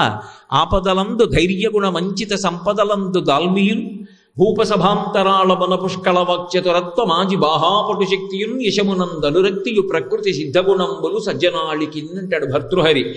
ఏదో ఒక చోట గొట్టంలోంచి నీళ్లు పడిపోతుంటే దాని కిందకి తీసుకెళ్ళి ఒక పాత్ర పెడితే ఆ పాత్ర నీటితో నిండిపోయిన తరువాత ఇక నీరు పట్టనటువంటి పాత్ర యొక్క అంచుల నుండి నీరు కిందకి కారిపోయినట్టుగా భగవంతుని గురించి చెప్పవయ్యా అని అడిగినంత మాత్రం చేత తాను అనుభవించినటువంటి భగవంతుని యొక్క గుణముల వలన కలిగినటువంటి సంతోషము మనసులో పట్టక పైకి ఉబికి ఎవరి నోటి నుండి వాక్యముల రూపంలో పైకి వచ్చి ప్రవహించి సభలో కూర్చున్నటువంటి వారి చెవులలోంచి వారి మనసులలోకి వెళ్ళి వారికి ఉపశాంతినిచ్చి భక్తినిచ్చి జ్ఞానమిచ్చి వైరాగ్యమిచ్చి వారి జీవితాల్లో ఒక మార్పు తీసుకొస్తుందో అలా మాట్లాడగలిగినటువంటి ప్రజ్ఞని ఇవ్వగలిగినటువంటి తల్లి ఎవరో ఆమె సత్యవతి. ఆమె వాగ్దేవతా స్వరూపిణి అంటే సరస్వతీ కటాక్షంలో అత్యంత పై స్థాయిలో నిలబడేటటువంటి తల్లి. ఆవిడ అనుగ్రహం ఉన్నరా వాడికి దేనితో సంబంధం లేదు. యోగరతో వా భోగరతో వా సంగరతో వా సంగవిహీన యశ్చ బ్రహ్మణి రమతే చిత్తం నందతి నందతి నందత్యేవా. శరీరమునకు ఆరోగ్యం ఉన్నదా లేదా, యోగం ఉన్నదా లేదా, భోగం ఉన్నదా లేదా, ధనమున్నదా లేదా అన్నదానితో సంబంధం లేకుండా ఎప్పుడు మధురమైనటువంటి పదార్థం తిన్నవాడు మళ్ళీ త్రేణుపు వచ్చినప్పుడు తీయటి పదార్థాన్ని నోటిలోకి వచ్చినటువంటి రీతిలో భగవంతుని గుణములను స్మరించి స్మరించి స్మరించి ఆనందపడిపోయి ఎప్పుడు అవకాశం వస్తే అప్పుడు దాని గురించే తన చుట్టూ ఉన్న వాళ్లతో మాట్లాడగలిగినటువంటి ప్రజ్ఞావంతుడు అవుతాడు. అటువంటి వాగ్దేవీ కటాక్షాన్ని ప్రసరించగలిగినటువంటి సరస్వతీ స్వరూపానికి సత్యవతీదేవి అని పిలుస్తారు. ఆమె బ్రహ్మశక్తి. అటువంటి తల్లి ఆ అనంత లక్ష్మీ సత్యవతీ దేవి అంటే ఇప్పుడు అర్థమైంది. రుద్రశక్తి అయినటువంటి పార్వతి, విష్ణుశక్తి అయినటువంటి లక్ష్మి, బ్రహ్మశక్తి అయినటువంటి సత్యవతి లేదా ఆ వాగ్దేవి, ఈ ముగ్గురు కలిపి దేవి. దేవి అన్న మాటకు అర్థం ఏంటంటే దివ్ అని. దివ్ అంటే ప్రకాశించున్నది. నిజమునకు ఆమెకు రూపము లేదు. ఆమె తటిల్లత సమరుచి షట్చక్రో పరిసంస్థిత అని లలితా సహస్రం. పార్వతీదేవి ఎలా ఉంటుంది అంటే తటిల్లత, మెరుపు తీగ ఎలా ఉంటుందో అలా ఉంటుంది. లక్ష్మీదేవి ఎలా ఉంటుంది? హిరణ్యవర్ణాం హరిణీం సువర్ణ రజతస్రజాం, బంగారు తీగ ఎలా ఉంటుందో అలా ఉంటుంది. సరస్వతీదేవి ఎలా ఉంటుంది? శరజ్యోత్స్నా శుద్ధాం శశియుత జటాజూట మకుటాం. శరజ్యోత్స్న అంటే శరత్కాలంలో ఉండేటటువంటి చంద్రబింబంలోని కాంతి ఎలా ఉంటుందో అలా ఉంటుంది. అంటే నిజానికి అమ్మవారి యొక్క లక్షణం ఏమిటి? కాంతి స్వరూపిణి. ఆవిడ కాంతి రూపంలో ఉంటుంది. కాంతి రూపంలో ఉండి లోకాన్ని కాపాడుతూ ఉంటుంది ఆవిడ. అందుకే మీరు చూడండి, ప్రతి ప్రాణి యందు ఏదో ఒక కాంతి ఉంటుందో. తామర పువ్వు చూడండి ఒక కాంతి, ఒక చామంతి పువ్వు చూడండి ఒక కాంతి, ఒక మల్లె పువ్వు చూడండి అందులోంచి ఒక వెలుగు. అది లక్ష్మీదేవి. ఆ తేజస్సు ఉన్నదే, ఆ ఉత్సాహం ఉన్నదే, ఆ సంతోషం ఉన్నదే, ఆ మంచి గుణములన్నీ కూడా లక్ష్మీ స్వరూపం. అవన్నీ సరస్వతీ స్వరూపం, అవన్నీ పార్వతీ స్వరూపం. ఈ దివ్, ఈ కాంతి రూపముతో ఉండదు. నిజానికి అది ఒక కాంతి స్వరూపం అంతే. అసలు నిజానికి పరబ్రహ్మం కూడా అంతే. పురుష స్వరూపంగా చెప్పినప్పుడు ఎలా ఉంటాడు అంటే కాంతిగా ఉంటాడు. నీవారస్సూకవత్తన్వీ పీతాభాస్వత్యనూపమా. భా అంటే కాంతి. వడ్డుగింజ యొక్క చివరి భాగాన్ని ఇలా రాస్తే ఆ ముళ్ళు గీరుకుంటే ఎలా ఉంటుందో అంత కాంతి స్వరూపమై ఇక్కడ వెలుగుతూ ఉంటాడు. కాబట్టి ఇప్పుడు అసలు యథార్థంగా భగవంతుని యొక్క రూపమేది? కాంతి. ఆ కాంతి కంటిని ఆకర్షిస్తుంది. అందుకే ఎక్కడ భగవత్ స్వరూపం ఉండనివ్వండి, వాక్కులన్నీ ఆగిపోయి అలా చూస్తూ ఆనందపడిపోతారు. అది పశువులు కానివ్వండి, శిశువులు కానివ్వండి, భగవత్ స్వరూపం కనపడింది అంటే ఆనందంతో తన్మయం అయిపోతారంతే. అటువంటి కాంతి నిజానికి ఓ రూపంతో ఉండదు. కానీ ఆ పార్వతీదేవి, ఆ లక్ష్మీదేవి, ఆ సరస్వతీదేవి ముగ్గురూ కలిసి ఒక్క రూపాన్ని పొంది ఒక్క రూపంగా వచ్చి నిలబడితే ఆ రూపమే అదిగో అక్కడ సత్యనారాయణ స్వామి వారి యొక్క ఎడమ చేతివైపు నిలబడినటువంటి తల్లి. ఇప్పుడు ఇలా ఒక్కసారి మీరు అన్నారనుకోండి, అన్నప్పుడు ఆ తల్లి యొక్క కన్నులలోంచి చల్లని చూపు పడింది అనుకోండి, అది ఏమిస్తుందని నన్ను అడగగలరు మీరు? ఇప్పుడు ఏమి ఇవ్వలేదని అడగాలి నేను. ఆవిడ ఏమి ఇవ్వలేదు. ఆవిడ నీకేం కావాలో ఆవిడ ఇచ్చేస్తుంది. ఎలా ఇచ్చేస్తుంది? ఆవిడ చూపుల చేత ఇచ్చేస్తుంది. ఆవిడ చల్లని తల్లి, ఆవిడంతా భగవంతుడు కానివ్వండి, పురుషుడుగా చెప్పండి, స్త్రీగా చెప్పండి, నిజానికి వాళ్ళు దేనితో పరిపాలన చేస్తారు అంటే చూపుల చేత చేస్తారు. అందుకే పోతన గారు కూడా భాగవతం ప్రారంభం చేస్తూ శ్రీకైవల్య పదంబు చేరుటకు నై చింతించదన్ లోకరక్షైకారంభకు భక్తపాలన కళా సంరంభకున్ దానవోస్త్రేక స్తంభకు కేళిలోల విలస దృగ్జాల సంభూత నానా కంజాత భవండ కుంభకు మహానందాంగనాఢింబకున్ అంటారు. కేవలము తన చూపుల చేత కొన్ని కోట్ల బ్రహ్మాండములను సృష్టించి నడిపి లయం చెయ్యగలిగినటువంటి ఆ పరబ్రహ్మస్వరూపానికి శ్రీకైవల్య పదం చేరుకోవడానికి నమస్కరిస్తున్నానంటారు. భగవంతుణ్ణి పురుషుడిగా చెప్పినా చూపుల చేత పోషిస్తాడు. అదే పరబ్రహ్మశక్తిగా స్త్రీగా అమ్మవారిని చెప్పినప్పుడు ఆవిడ కూడా చూపుల చేతనే పోషిస్తుంది. అందుకే శంకరాచార్యుల వారి కనకధారా స్తోత్రం అంతా కూడా చూపు మీదే ఉంటుంది. వందే వందారు మందారమిందిరానంద కందలం అమందానంద సందోహం మందిరం సుందరం ఇందిరం సుందరాననం అంగం హరేహ పులకభూషణమశ్రయంతి భృంగంగనేవ ముకుళాభరణంతమాలం అంగీకృతాఖిల విభూతిరపాంగలీలా మాంగల్యదస్తు మమ మంగళదేవతాయాః ముగ్ధా ముహుర్విదదతి వదనే మురారేః ప్రేమత్రపా ప్రణిహితాని గతాగతాని మాలాదృశోర్మధుకరీవ మహోత్పలేయ సామే శ్రియం దిశతు సాగర సంభవాయాః. ముగ్ధాం ఏది చెప్పండి అదే చెప్తారు. అన్నీ కలిసిపోయినటువంటి ఆ తల్లి యొక్క తత్వాన్ని అందరూ అందులోనే ఉన్నారు అని ప్రతిపాదిస్తారు. అందుకే గీర్దేవతేతి గరుడధ్వజ సుందరీతి శాకంభరీతి శిశిశేఖరవల్లభేతి సృష్టి స్థితి ప్రళయకైళిష సంస్థితాయై తస్మై నమస్త్రిభువనైక గురోస్తరుణ్యై. సృష్టికర్త శక్తి అయినా ఆవిడే, స్థితికర్త శక్తి అయినా ఆవిడే, లయకర్త అయినటువంటి పరమశివుని యొక్క శక్తి అయినా ఆవిడే. ఆ ముగురమ్మల మూలపుటమ్మ, అమ్మల గన్నయమ్మ ముగురమ్మల మూలపుటమ్మ చాలా పెద్దమ్మ సురారులమ్మ కడుపారడి బుచ్చిన యమ్మ తన్నులు నమ్మిన వెల్పుటమ్మల మనంబున ఉండిడి యమ్మ దుర్గమాయమ్మ కృపాబ్ధినిచ్యుత మహత్వ కవిత్వ పటుత్వ సంపదల్లంటారు పోతన గారు. ఆ ముగురమ్మలు కలిసిపోయినటువంటి పెద్దమ్మ యొక్క స్వరూపంగా ఒక చోట కాంతి పుంజము ఘనీభవిస్తే అది అదిగో అమ్మవారి రూపంగా నిలబడింది. నాకు తెలిసినంత వరకు యావత్ భారతదేశంలో అటువంటి అమ్మవారి స్వరూపం లేదు ఇంకా. అది ఒక్క అన్నవర క్షేత్రానికే దక్కింది ఆ వైభోగం. అందుకే అనంత లక్ష్మీ సత్యవతి దేవి. దేవి అంటే దివ్ ప్రకాశము గనీభవించినది, క్రీడించున్నది అని ఒక అర్థం. ఆవిడ అనుగ్రహం కలిగిందా, తెర తీసేసి పరబ్రహ్మాన్ని చూపిస్తుంది. ఆవిడ అనుగ్రహం కలగలేదా, ఇంద్రియ లౌల్యం కల్పిస్తుంది. అందుకే చూడండి సుందరకాండలో అదే సీతమ్మ శిశుపారుక్షం కింద కూర్చుంది, చెట్టు మీద హనుమ కూర్చున్నారు, ఎదురుగుండా రావణాసురుడు కూర్చున్నాడు.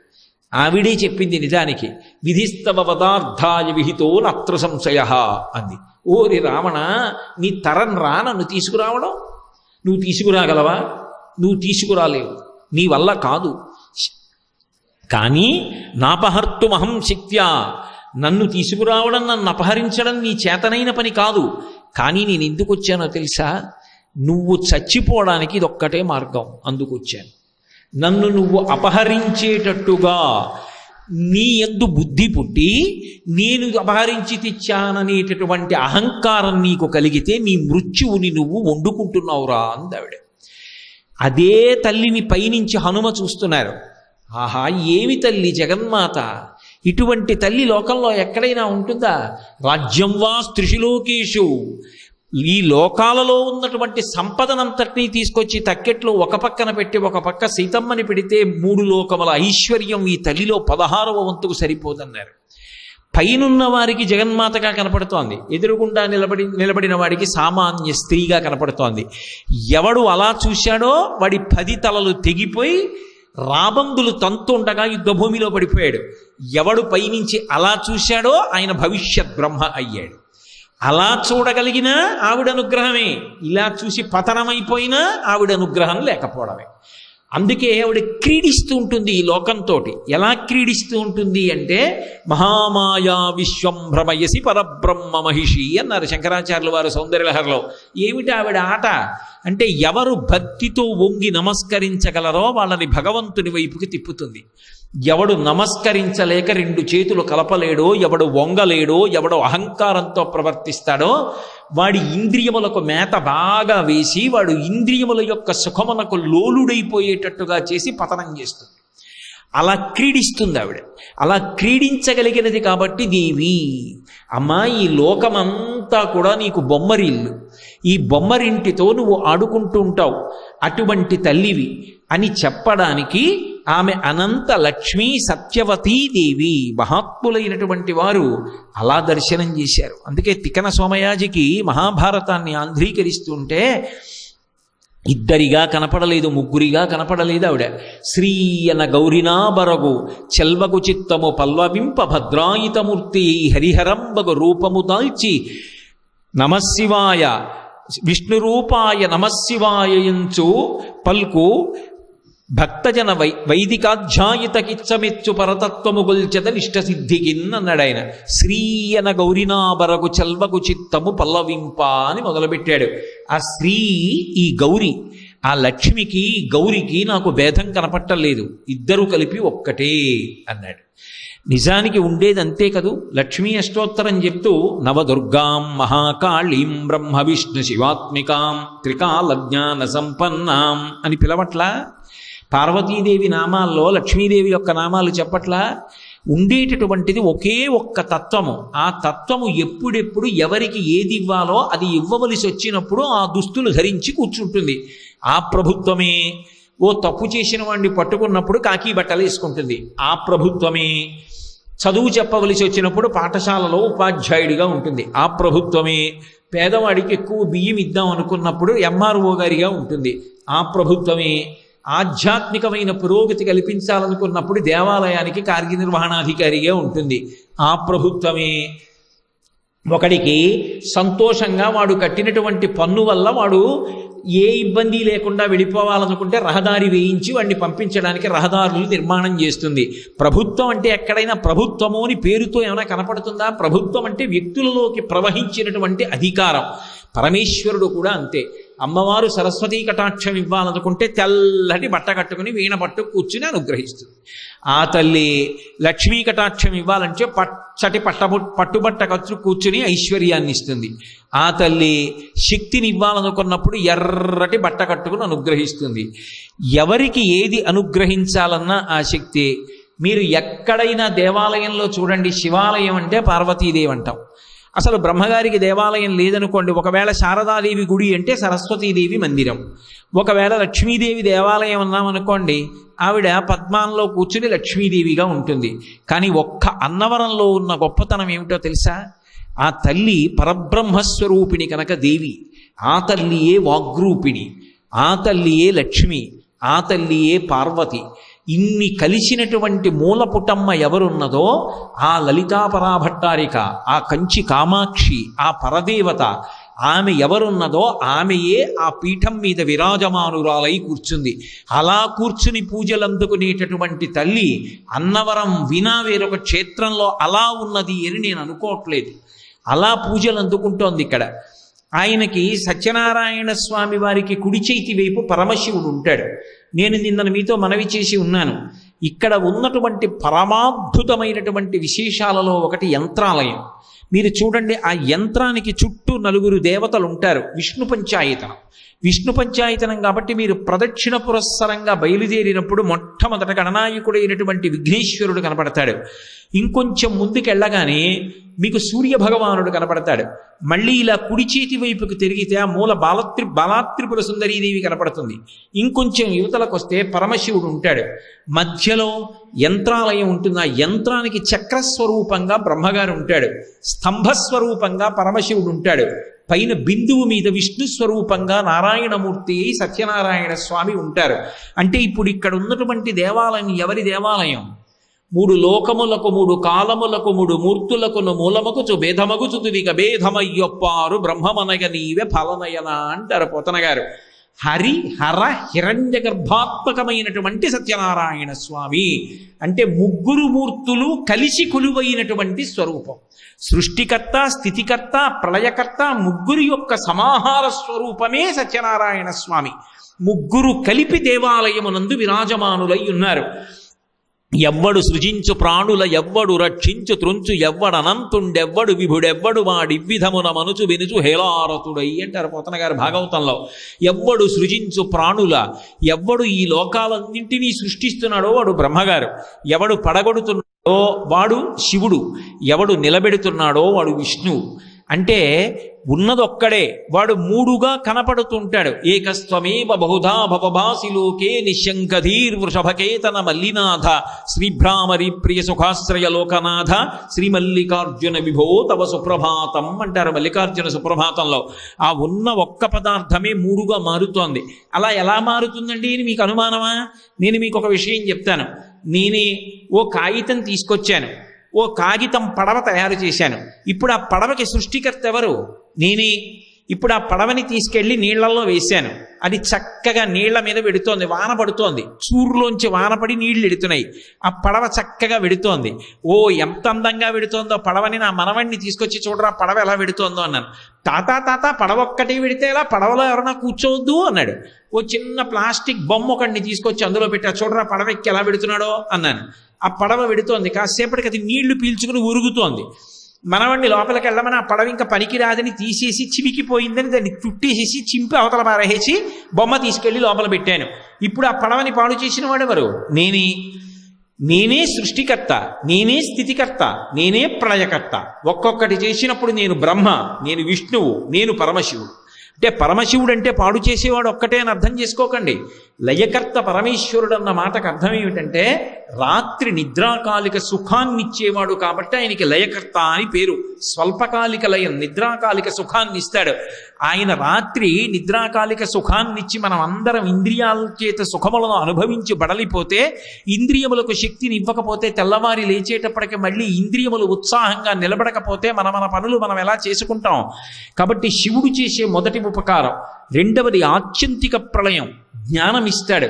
మూడవది మహాప్రళయం.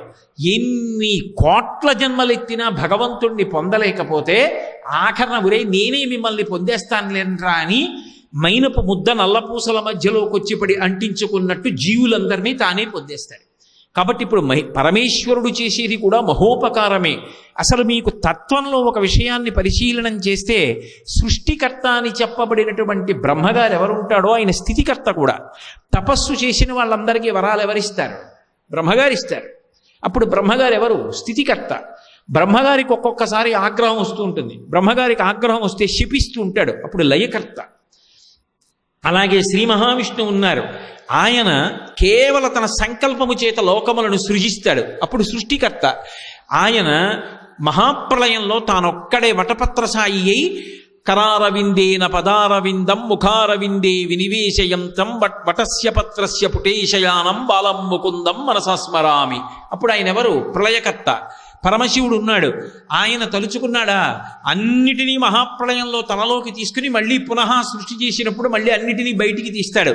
సృష్టికర్త ఎన్నో చోట్ల వరాలు ఇచ్చి నిలబెడతాడు. స్థితికర్త ఆయనే రాక్షస సంహారం చేస్తాడు, త్రిపురాసుర సంహారం చేశాడు. ప్రళయకర్త. ఇప్పుడు నాకు చెప్పండి, ఎవరు సృష్టికర్త, ఎవరు స్థితికర్త, ఎవరు ప్రళయకర్త? నిజానికి సృష్టికర్తే, స్థితికర్తే, ప్రళయకర్తే అని గీతలు గీసి ఉండవు. ఒక్కొక్కసారి ఒకరి పనులు ఒకరు చేస్తారు. ఎందుకు చేస్తారు అంటే ఉన్న ఒక్క పదార్థమే మూడుగా విడివిడి చేస్తుంది. అలా మూడుగా విడివిడి చేసేటటువంటి ఒక్కటి ఏది ఉన్నదో ఆ ఒక్కటి మూడుగా మళ్ళీ కనపడి మూడు కలిపి ఒక్కటైపోతే అదే పరబ్రహ్మం. అలా ఉన్నటువంటి పరమాద్భుతమైన క్షేత్రం ఏది అంటే అన్నవర క్షేత్రం ఒక్కటే. ఎందుకని? ఎక్కడైనా ఓ శివాలయం ఉండొచ్చు, విశ్వాలయం ఉండొచ్చు. అన్నవరంలో చక్రాకృతిలో బ్రహ్మగారు ఉన్నాడు, పైన స్తంభాకృతిలో పరమశివుడు ఉన్నాడు, పైన ఉన్నటువంటి బిందువు మీద శ్రీమన్నారాయణ స్వరూపంగా సత్యనారాయణ స్వామి ఉన్నారు. ఇప్పుడు ఈ మూడిటి యొక్క సమాహార స్వరూపమే పరబ్రహ్మము. ఈ మూడు శక్తుల యొక్క సమాహార స్వరూపమే అనంత లక్ష్మీ సత్యవతీ దేవి. అంటే పరబ్రహ్మము యొక్క పట్టమహిషి. వీళ్ళిద్దరూ కూడా రూపములతో విరాజమానులయ్యారు. ఇలా ఎక్కడైనా ఎప్పుడైనా కనపడి ఉన్నటువంటి క్షేత్రం ఉన్నదా? మన అదృష్టం. మనం తెల్లవారి లేస్తే 1 గంట ప్రయాణం చేస్తే వచ్చి దర్శనం చేసుకోగలిగినంత దగ్గరగా పుట్టగలగడం మనం చేసుకున్నటువంటి అదృష్ట విశేషం. అంత అద్భుతమైనటువంటి దేవాలయం. అందుకే తిక్కన గారికి మహాభారతం ఆంధ్రీకరించేటప్పుడు ఏదో శివుడు శివుడుగా, విష్ణువు విష్ణువుగా దర్శనమివ్వలేదు. శివుడు విష్ణువు కలిపి దర్శనమిచ్చాడు. కరుణారసము పొంగి దొరపెడు చట్పున శశిరేకామృతంబు జాలుబార హరినీల పత్రిక సొరభిచందనమున్న గతినాభిధవళ పంకజము మెరయ గురియైన చలమున రోకలక్షణమనంగగళమున ఛాయదోప ప్రథమాద్రినేతించు భానుబింబమునాన వరమున కౌస్తుభ రత్నమప్ప సురనదియును కాళిందియును బెరసినట్టి కాంతి పూరమ్ము శోభిల్లు శాంతమూర్తి నా మనము ఆనందమగ్నముగా చేసి ఎలమి సన్నిధి చేసి సర్వేశ్వరుండు అని చెప్పుకున్నాడు తిక్కన గారు. ఆయన కాదు తిన్నగా చూసింది. ముందు వాళ్ళ తండ్రి గారు వచ్చి, ఓయ్ తిక్కన చూడబోయ్ హరిహరమూర్తి వస్తున్నారన్నారు. ఆయన నిద్రపోతున్నట్టుగా ఉంది మగతగా. ఇలా కళ్ళు విప్పి చూశారు. పైన చూస్తే చంద్రరేఖ ఉంది. చంద్రరేఖలోంచి అమృతం జాలువారుతోంది. కంఠంలో చూస్తే తెల్లటి కంఠానికి మచ్చ ఉండి గరళపానం చేసినటువంటి పరమశివుడు. పైన చంద్రరేఖని బట్టి శంకరుడు, కంఠాన్ని బట్టి శంకరుడు.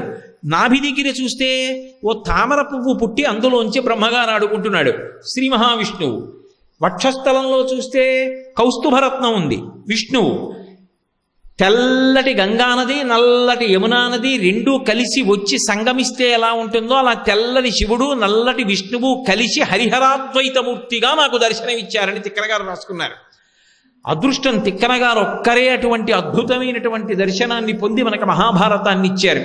కానీ మనకి అన్నవర క్షేత్రంలో బ్రహ్మగారు, స్థితికర్త, ప్రళయకర్త ముగ్గురు కలిసినటువంటి సమాహారమైనటువంటి పరబ్రహ్మస్వరూపము ఇక్కడే అంతరాలయంలో చక్రాలయంగా ఆ స్తంభరూపంగా బిందువు మీద ఉన్నటువంటి నారాయణమూర్తిగా ముగ్గురి శక్తుల యొక్క సమాహార స్వరూపమైనటువంటి అనంత లక్ష్మీ సత్యవతి దేవి స్వరూపంగా మనకి దర్శనమిస్తోంది. పైగా విష్ణు పంచాయతనం. ఒక్కసారి ఈ దేవాలయంలోకి వెళ్ళినటువంటి వారు కింద ఉన్నటువంటి ఆ చక్రాలయంలోకి ప్రవేశిస్తే విష్ణు పంచాయతనాన్నంతటినీ కూడా దర్శనం చేసి పైకెక్కి స్వామివారి యొక్క దర్శనాన్ని పొందొచ్చు. అంత పరమాద్భుతమైనటువంటి క్షేత్రం ఏదైనా ఉంది అంటే అన్నవర క్షేత్రం ఒక్కటే. పోనీ అది ఏమైనా ఎవరైనా చెక్కారా? అలా ఏమైనా ఊహ చేసి తీసుకొచ్చారా? కాదు, స్వయంభూమూర్తి. పోనీ అలాగని తనంత తాను ప్రతిష్ఠ అయ్యాడా? అదొక పరమాద్భుతం. మళ్ళీ ఎంత అదృష్టం చేసుకున్నారో నిజంగా ఆ వంశం. మహానుభావుడు ఆ ఇనుగంటి వెంకట రామనారాయణన్ దొరగారికి, ఈరంకి ప్రకాశరావు శర్మ గారికి ఏకకాలమనందు స్వప్నమనందు దర్శనమిచ్చి, నేను ఇక్కడే అంకోల వృక్షం కింద ఉన్నాను, నన్ను తీసుకెళ్లి ప్రతిష్ఠ చేయమన్నారు. అంకోల వృక్షం కూడా అంతే, పరబ్రహ్మమునకు ప్రతీక. అంకుడు అన్న మాటలోనే ముగ్గురు అమ్మవారు కలిసి ఉంటారు. అటువంటి చెట్టు కింద తాను దొరికారు. అంటే ముగ్గురు మూర్తుల యొక్క సమాహార స్వరూపం. మీరు చూడండి, ఉమానాథుడు, మానాథుడు అని ఒక పేరు. ఉమానాథుడు అంటే శంకరుడు. తీసేశారనుకోండి మానాథుడు. మానాథుడు అంటే మా అంటే లక్ష్మి, లక్ష్మి యొక్క భర్త శ్రీ మహావిష్ణువు. ఇప్పుడు ఉమానాథుడంటే శంకరుడు, మానాథుడంటే విష్ణువు. ఉమానాథుడైతే బిల్వదళం, మానాథుడైతే తులసీదళం, అంతే తేడా. తప్పించి అంతకు మించి అక్కడ ఏ విధమైనటువంటి భేదము ఉండదు. ఉన్నది ఒక్క పరబ్రహ్మస్వరూపమే. అన్నవరం సత్యనారాయణ స్వామి వారి యొక్క పూజలో విశేషం ఏమిటంటే మారేడు దళము వాడతారు, తులసి దళము వాడతారు, రెండూ వాడతారు. నామాలు చెప్పేటప్పుడు మీరు పరిశీలించండి. శంకరాయ నమః అనొక నామం, 108 సత్యనారాయణ స్వామి వారి నామాలలో శంకరాయ నమః అని ఒక నామం ఉంది. అలాగే గజాసుర సంహారం చేసినవాడా అని ఒక నామం ఉంది. గజాసుర సంహారం చేసినవాడు శంకరుడు. అలాగే విష్ణునామాలు ఉన్నాయి. శివకేశవ భేదం లేకుండా ఉన్నది ఆ పరబ్రహ్మమే శివుడుగా, విష్ణువుగా, బ్రహ్మగా కూడా ప్రకాశిస్తోందనేటటువంటి అష్టోత్తర శతనామావళి కలిగినటువంటి ఏకైక దేవాలయం. తులసీ దళాలతోటి, మారేడు దళాలతోటి రెండిటితోటి కూడా పూజింపబడేటటువంటి ఏకైక దేవాలయం ఉన్నది. పరమాద్భుతమైనటువంటి క్షేత్రం అన్నవరం శ్రీ వీరవెంకట సత్యనారాయణ స్వామి వారి యొక్క దేవస్థానం. అంత గొప్ప దేవాలయంలో చాలా చాలా విశేషం ఏమిటి అంటే ఒక్కొక్క దేవాలయానికి ఒక్కొక్క విశేషం ఉంటుంది. అది ప్రాచుర్యంలో ఉంటుంది. మిగిలినవి లేవని కాదు, కానీ ఉన్నా అది ప్రాచుర్యంలో ఉంటుంది. అది ఒక్కొక్క దేవాలయ వైభవం అలా ఉంటుంది. మీకు నేను ఒక ఉదాహరణ చూపించాలంటే, వైకోం అనొక క్షేత్రం. ఆ వైకోం అనేటటువంటి క్షేత్రంలో మహాదేవుడికి అంటే పరమశివుడికి విందులు చేస్తారు. అదక్కడ ఆచారం. మహాదేవుడు ప్రసన్నుడు అవ్వాలనుకున్నారనుకోండి, అనేకమైనటువంటి మధుర పదార్థాలుండి అక్కడికి వెళ్ళి వచ్చినటువంటి భక్తులందరికీ కూడా విందు చేస్తారు. వైకోంలో విందు చేస్తే పరమేశ్వరుడు సంతోషిస్తాడు. రామేశ్వరం వెడితే కాశీ నుండి తీసుకొచ్చినటువంటి గంగతో అభిషేకం చేస్తారు. కాశీ వెడితే రామేశ్వరం నుంచి తీసుకొచ్చినటువంటి ఇసుక గంగానదిలో కలుపుతారు. అలాగే గురువాయూరు వెడితే నారాయణీయం పారాయణ చేస్తారు. పళని క్షేత్రానికి వెడితే కావడి పట్టుకుంటారు. అలాగే త్రిపట్రియార్ అని చెప్పి ఒక క్షేత్రం ఉంది. ఆ క్షేత్రానికి వెడితే తుపాకీలో మందుగుండు కూరి ఇస్తారు. ఓసారి తుపాకీ పేల్చాలి. నేను కూడా వెళ్ళాను క్షేత్రానికి. నేను వెళ్ళేటప్పటికి దేవాలయం తలుపులు మూసుంటే ఓ గంట కూర్చుని తర్వాత తుపాకీలో మందుగుండు కూరి ఇచ్చాక ఓసారి పెద్ద చప్పుడు వస్తుంది, టాప్ అని. ఆ తుపాకీ పేల్చాలి. తుపాకీ పేలిస్తే లోపల ఉన్నటువంటి స్వామి ప్రీతి చెందుతాడు. త్రిపట్రియార్ క్షేత్రానికి అది ప్రఖ్యాతి. అలాగే త్రిశూర్ అని ఒక క్షేత్రం ఉంది. గురువాయూరు క్షేత్రానికి వెళ్లే ముందే వస్తుంది రైల్వే స్టేషను. ఆ త్రిశూరు క్షేత్రంలో శివలింగం ఉంటుంది. కొన్ని వందల సంవత్సరాల క్రితం అభిషేకం చేసినటువంటి ఆవు నెయ్యి శివలింగం మీద పేరుకుపోయి ఉంటుంది. అది ఇవాల్టిది కాదు, 800-900 సంవత్సరాల క్రితం అభిషేకం చేసిన ఆవు నెయ్యి. విచిత్రం ఏమిటంటే అది వేడెక్కదు, కరగదు. ఒక్క చీమ కానీ ఈగ కానీ అంతరాలయంలో ఉన్నటువంటి అంత పెద్ద నీతి ముద్ద మీద వాలదు. కానీ మనం తీసుకెళ్లి నెయ్యి అభిషేకం చేయడానికి ఒప్పుకోరు. అక్కడ అర్చకత్వం చెయ్యాలి అంటే సంవత్సరంలో 6 నెలలు. అర్చకుడు అర్చకత్వం చెయ్యడానికి దేవాలయంలో ప్రవేశిస్తుంటే చక్రవర్తి సింహాసనం మీదకి వస్తున్నప్పుడు మేళతాళాలతో ఎలా వస్తాడో అలా తీసుకొస్తారు. దేవాలయంలోనే ఉండిపోవాలి.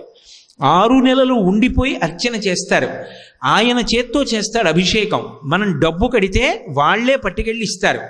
ఆయన చేత్తో చేస్తాడు. ఇలా చేస్తుండగానే గడ్డగట్టేస్తుంది. ఈగ కాని చీమ కాని వాలదు. ఇప్పటికీ ఆయుర్వేద వైద్యులు ఏదైనా ఔషధం తయారు చేయాలి అంటే పరమ ప్రాచీనమైన ఆవు నెయ్యి కావాలి అంటే త్రిశూరు క్షేత్రానికి వెళ్ళి తెచ్చుకుంటారు. అదే నెయ్యి ఆకు దున్నెలో ఇంత ముద్ద వేసి మనకి ప్రసాదం ఇస్తారు. ఇలా చేతిలో పట్టుకోగానే కరిగిపోతుంది. త్రిశూరు క్షేత్రంలో ఆవు నెయ్యి అభిషేకం ఒక ప్రత్యేకత. తిరుమల వెంకటేశ్వర స్వామి వారి విషయంలో హుండీ ప్రత్యేకత. ఆపదముక్కుల వాడని ఎవరైనా సరే ఆ స్వామిని ఒక్కసారి ఎక్కడ ఉండి తలుచుకోండి, కాపాడతాడు. ఆపదముక్కుల వాడని పట్టుకెళ్ళి హుండీలో వేస్తూ ఉంటారు. ఒక్కొక్క క్షేత్రంలో ఒక్కొక్కటి ప్రఖ్యాతి వహిస్తూ ఉంటుంది. అంత మాత్రం చేత మిగిలినవి ప్రఖ్యాతి లేనివని నిర్ధారించకూడదు. కానీ ఒక్కొక్కటి ప్రఖ్యాతిగా ఉంటుంది. అన్నవర క్షేత్రానికి ఎన్నో ప్రత్యేకతలు ఉన్నాయి. అందులో ఒక ప్రధానమైనటువంటి ప్రత్యేకత స్వామివారి వ్రతం. సత్యనారాయణ స్వామివారి వ్రతం అంటే అంత ప్రఖ్యాతి వహించింది. కొంగు బంగారం. కొత్తగా పెళ్లి చేసుకోనివ్వండి, ఆ కొంగుముడితోటే దేవాలయానికి వచ్చేసి వ్రతం చేసుకుని ఇంటికి వెళ్ళిపోతారు. ఎక్కడైనా గృహప్రవేశం చేయనివ్వండి, సత్యనారాయణ వ్రతం. ఉద్యోగం వచ్చింది, సత్యనారాయణ వ్రతం. ఏదో ఓ వాహనం కొనుక్కున్నాడు, సత్యనారాయణ వ్రతం. ఏదో మనసు చీకాకుగా ఉంటుంది, కలిసి రావట్లేదు, సత్యనారాయణ వ్రతం. కలిసి వచ్చింది, సత్యనారాయణ వ్రతం. బాధగా ఉంది, సత్యనారాయణ వ్రతం. సంతోషంగా ఉంది, సత్యనారాయణ వ్రతం. దేనికైనా ఔషధం సత్యనారాయణ వ్రతం. అంత ప్రఖ్యాతి పొందింది. ఏ కారణం లేకుండా ఎలా ప్రఖ్యాతి పొందుతుంది? అసలు ఈ క్షేత్ర వైభవం అటువంటిది. అందుకే ఆ వ్రతం గురించి నేను ప్రస్తావన చేస్తాను మీతోటి. ఈ క్షేత్రానికి ఉన్నటువంటి పరమాద్భుతమైనటువంటి విశేషాలలో 3 శక్తి స్వరూపాలు ఈ దేవాలయం యొక్క ప్రాంగణం పైకెక్కే వరకు కాపు కాస్తూ ఉండడం ఒక విశేషం.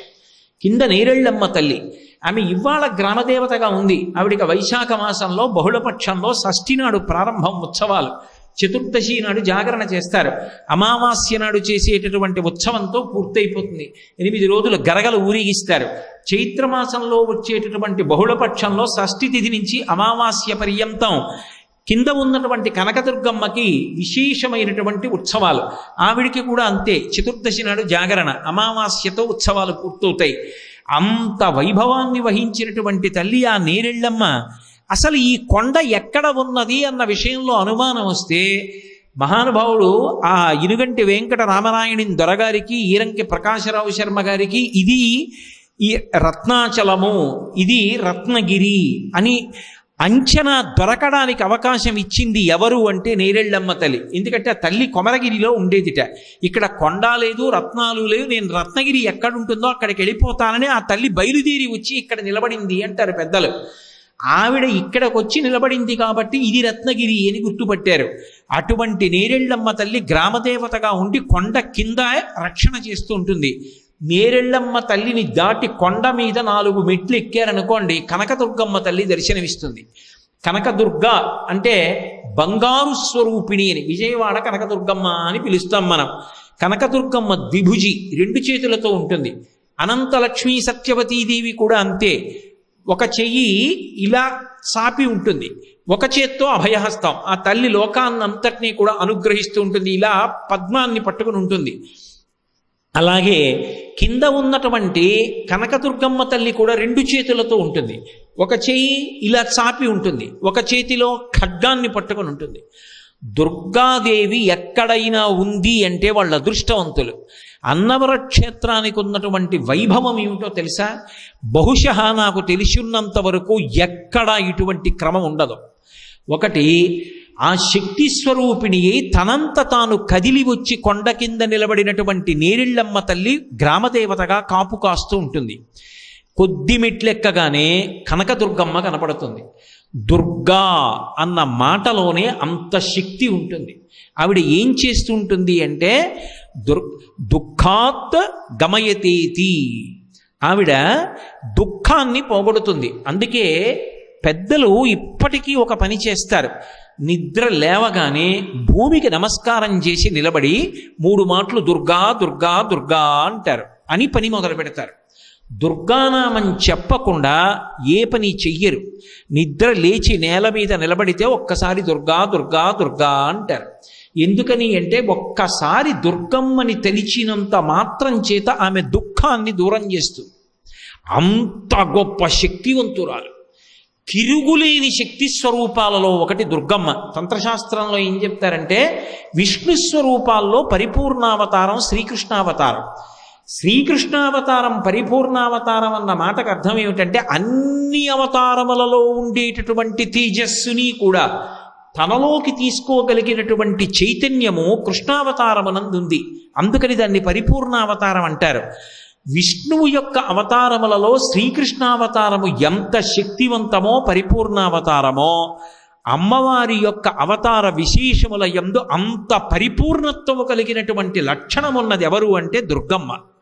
అందుకే దుర్గా దుర్గా దుర్గా అంటే చాలు ఆవిడ రక్షణ చేస్తుంది. దుర్గమాసురుడు అనేటటువంటి రాక్షసుణ్ణి సంహరించింది.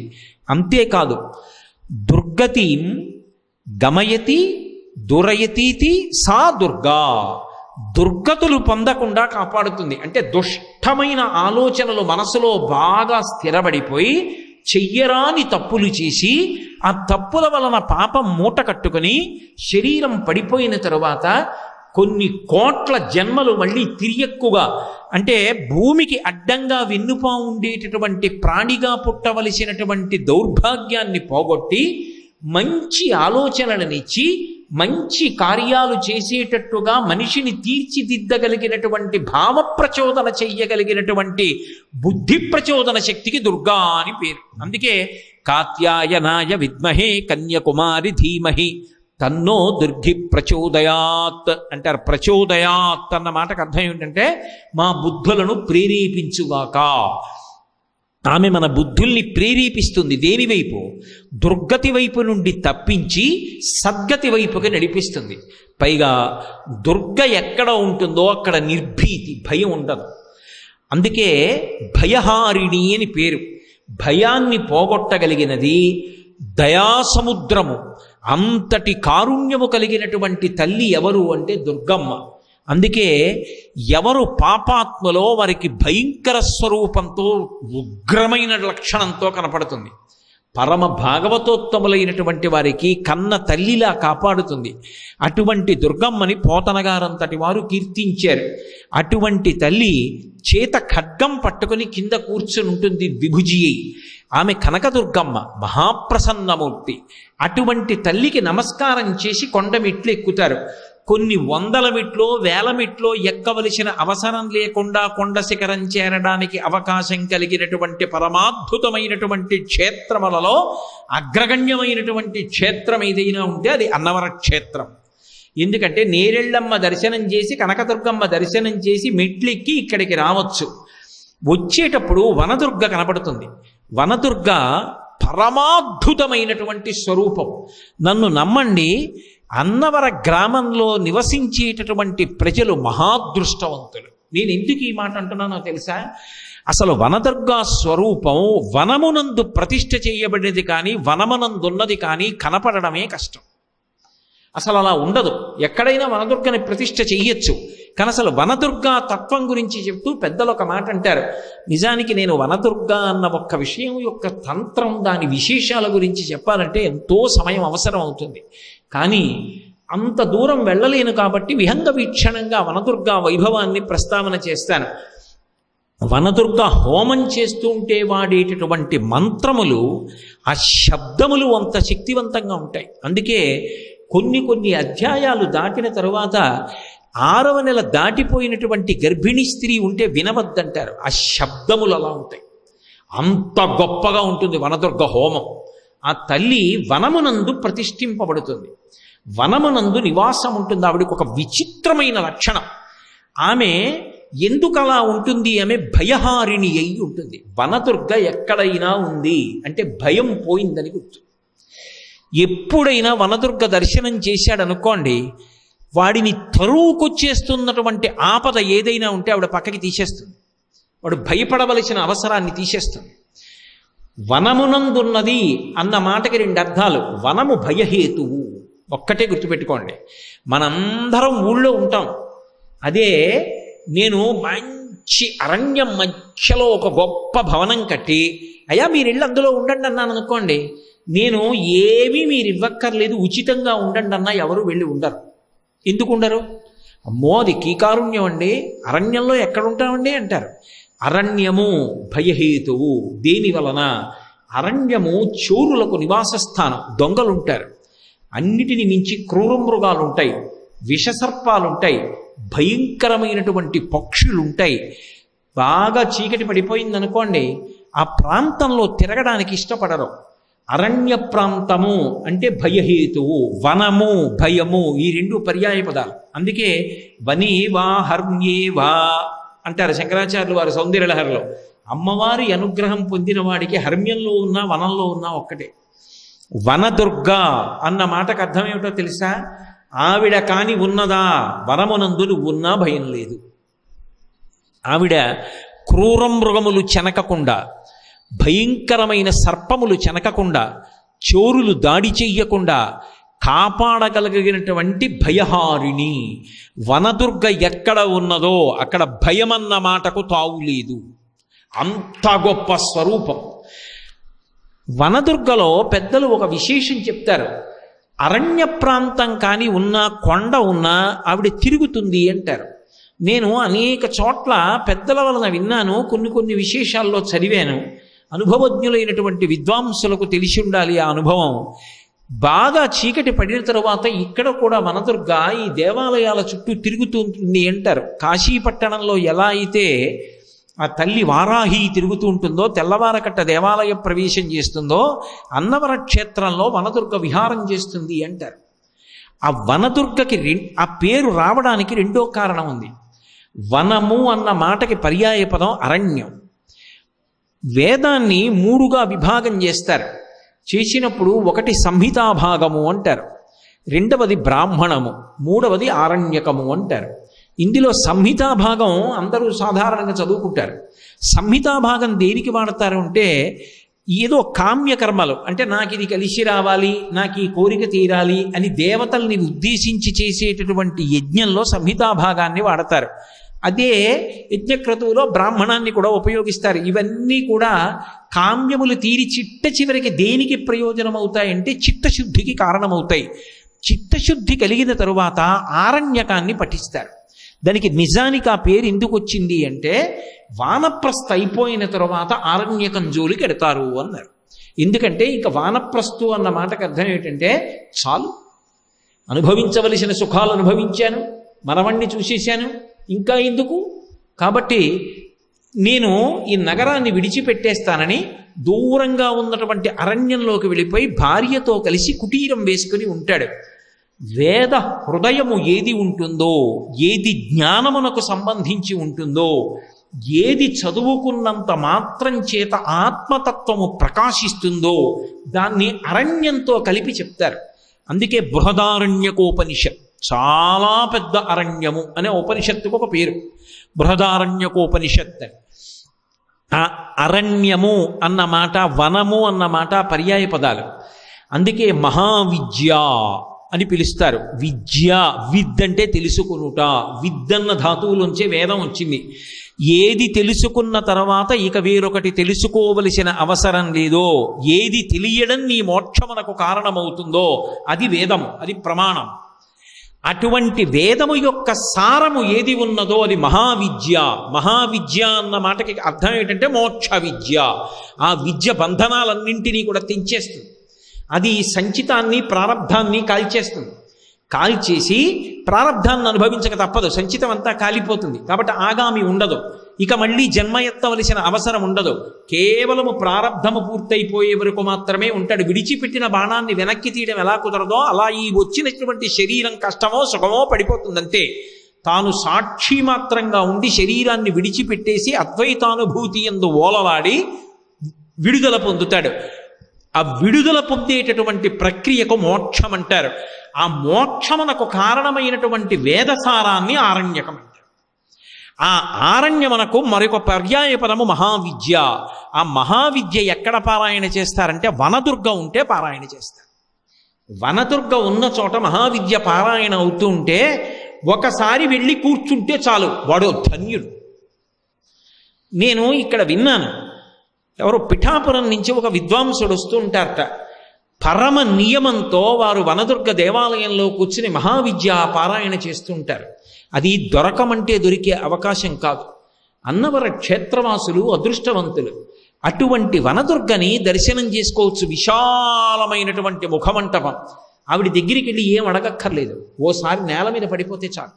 ఆడవాళ్ళైతే నేల మీద కూడా పడక్కర్లేదు, పంచాంగ నమస్కారం చేస్తే చాలు. వక్షస్థలం కానీ తొడల పైభాగం కానీ పొట్ట కింద భాగం నేలకి తగలకూడదు. ఎందుకంటే ఎందులోంచి సృష్టి వస్తోందో, దేని చేత సృష్టి పోషింపబడుతోందో అవి రెండు నేలకి నా ముందు కూడా తగలక్కర్లేదని భగవంతుడంతటి వాడు గౌరవించాడు. అందుకని స్త్రీలు పంచాంగ నమస్కారం, పురుషుడు స్వర్ణదండంలా పడిపోతే చాలు వనదుర్గ దగ్గర, ఆవిడ అనుగ్రహం కలుగుతుంది. అందున విశేషించి ఇది మీరు ఎప్పుడు వింటున్నారు, చైత్రమాసం. చైత్రమాసంలో దుర్గమ్మ తల్లి పట్టు చాలా విశేషంగా ఉంటుంది. అందుకే ఈ 9 రోజులు వసంత నవరాత్రులు అంటారు. నిజానికి ఈ 9 రోజుల్లో ప్రధానంగా ఎవరిని పూజ చేస్తారంటే శారదని పూజ చేసి శారదానుగ్రహం పొందుతారు. ఆ శారద ఒకరు, మహావిద్యాస్వరూపిణి అయినటువంటి వనదుర్గ ఒకరు కాదు. అందున ఇవాళ మంగళవారం. అందుకే నేను కూడా ఇవాళ ఉపన్యాసానికి వచ్చే ముందే కింద కనకదుర్గని వనదుర్గని దర్శనం చేసుకుని నమస్కారం చేసుకుని వేదిక మీదకి వచ్చాను. మంగళవారం ప్రారంభంలో కుజహోర ఉంటుంది. ఏ ప్రమాదం రాకుండా కాపాడగలిగినటువంటి అద్వితీయమైనటువంటి శక్తి స్వరూపం కనకదుర్గ, వనదుర్గ. పోనీ ఏదో 800 మెట్లు ఎక్కిన తర్వాత కనకదుర్గ కనపడుతుంది, తర్వాత 1000 మెట్లు ఎక్కిన తర్వాత వనదుర్గ కనపడుతుందని బెంగ పెట్టుకోవలసిన అవసరం లేదు. అలా కొండ కిందకు వచ్చేటప్పటికే కొండ పాదాల దగ్గర నేరేళ్ళమ్మ దర్శనం, 10 మెట్లు ఎక్కేటప్పటికే కనకదుర్గమ్మ దర్శనం, మరికొద్ది మెట్లు ఎక్కేటప్పటికే వనదుర్గ దర్శనం. ఎంత అద్భుతం! అటువంటి మహావిద్యాపారాయణ వనదుర్గా సన్నిధానంలో చేస్తారు. ఎందుకంటే ఆ తల్లి మహావిద్యాపారాయణ చేత మహాప్రసన్నురాలై సాత్విక, రాజసిక, తామసిక పూజలు అంటారు. అందులో పరమసాత్విక పూజ ఏది అంటే మహావిద్యాపారాయణం చేయడం, అందున వనదుర్గ సమక్షంలో. అందున వనదుర్గని ప్రతిష్ఠ చేయడం వేరు, ఇలా వనంలో కొండ మీద ఒక తల్లి అలా వెలిసి ఉండడం నాకు తెలిసినంత వరకు బహుశः ఈ జిల్లాలు మొత్తం మీద అన్నవర క్షేత్రంలో ఉన్న వనదుర్గ తప్ప ఇంకెక్కడా కనపడదు. అది అన్నవర క్షేత్ర వైభవం. పైగా ప్రతి పౌర్ణమి నాడు కూడా ప్రత్యంగిరా హోమం జరుగుతుంది. దశమహావిద్యల్లో ఒకటైనటువంటి ప్రత్యంగిరా మహాహోమం చేస్తారు. ప్రతి శుక్రవారం నాడు చండీ పరదేవతకి హోమం జరుగుతుంది. చెడి కోపనే ఇది చండీహి అని వ్యుత్పత్తి. చండీదేవి ఉగ్రస్వరూపంగా చెప్పబడుతుంది, కానీ గొప్ప ప్రేమ కలిగిన తల్లి. ఏదో పర్వతం మించి కింద పడిపోతోందనుకోండి గంగానది, దాని కింద తల పెట్టలేకపోవచ్చు. అంత మాత్రం చేత అక్కడ ఉగ్రస్వరూపం అంటానా? నేను వెళ్ళి స్నానం చెయ్యగలను కాబట్టి కాశీపట్టణంలో ఉన్నటువంటి గంగ ప్రసన్నంగా ఉందంటానా? అమ్మ పిల్లవాడు తప్పు చేస్తే ఇలా అంటుంది కోపంగా. అమ్మ ఎందుకు కోపంగా ఉంది? పిల్లవాడిని దారిలోకి తీసుకురావడానికి. చండీపరదేవత అంతే. కలియుగంలో అత్యంత శక్తివంతమైన సాధనంగా చెప్పబడేది అంటే చండీహోమం. అటువంటి చండీహోమం ఒక వనంలో ఒక కొండ మీద జరగడం మరింత గొప్ప విశేషం.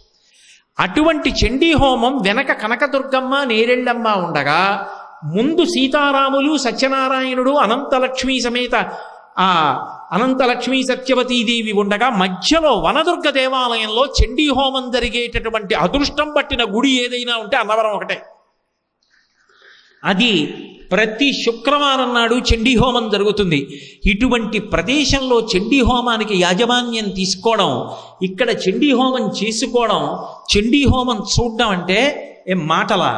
ఎంత అదృష్టం ఉంటే, ఎంత పుణ్యం ఉంటే అంతటి అద్భుతాన్ని అవకాశంగా తీసుకోగలుగుతాడు. పైగా సాధారణంగా ఎక్కడైనా వనదుర్గ దేవాలయం ఉంటే చాలా చిన్న ముఖమంటపం ఉంటుంది. పెద్ద 10 మంది కూడా లోపల పట్టే అవకాశం ఉండదు. కానీ ఒక్క అన్నవర క్షేత్రంలో ఉన్నటువంటి వనదుర్గ దేవాలయానికి ఉన్నటువంటి ముఖమంటపం ఎంత పెద్దది అంటే, చండీహోమం జరుగుతుంటే సునాయాసంగా ఒక 200-300 మంది కూర్చోవచ్చు. అంతమంది కూర్చుని చండీహోమం చూడొచ్చు. ఇంతమంది వేదం చదువుకున్నటువంటి పండితులు తిరుగాడుతూ ఉంటారు. అంత గొప్ప క్షేత్రం. మహావిద్య పారాయణ. ప్రతి శుక్రవారం రాత్రి కూడా అమ్మవారికి కుంభం పోస్తారు. ఇన్ని వైభవాలతో కూడుకున్నటువంటి పరదేవత యొక్క క్షేత్రము, విరాజమానమైనటువంటి దేవాలయం ఉన్నటువంటి క్షేత్రం ఒక్క అన్నవర క్షేత్రం. అటువంటి అన్నవర క్షేత్రంలో వనదుర్గా తల్లి వెలిసి ఉంది. వనదుర్గ అంత గొప్పదై ఉండడం ఒకెత్తైతే, ఆ వనదుర్గ దేవాలయం దాటి వచ్చిన తరువాత సీతారామచంద్ర ప్రభువు ఈ దేవాలయానికి అంతటికీ కూడా రక్షకుడు. కొండ పైకి వచ్చేస్తే సీతారామచంద్రమూర్తి దేవాలయానికి అంతటికీ కూడా క్షేత్రపాలకుడై ఉంటాడు. అంటే మీరొక్కటి ఆలోచించండి.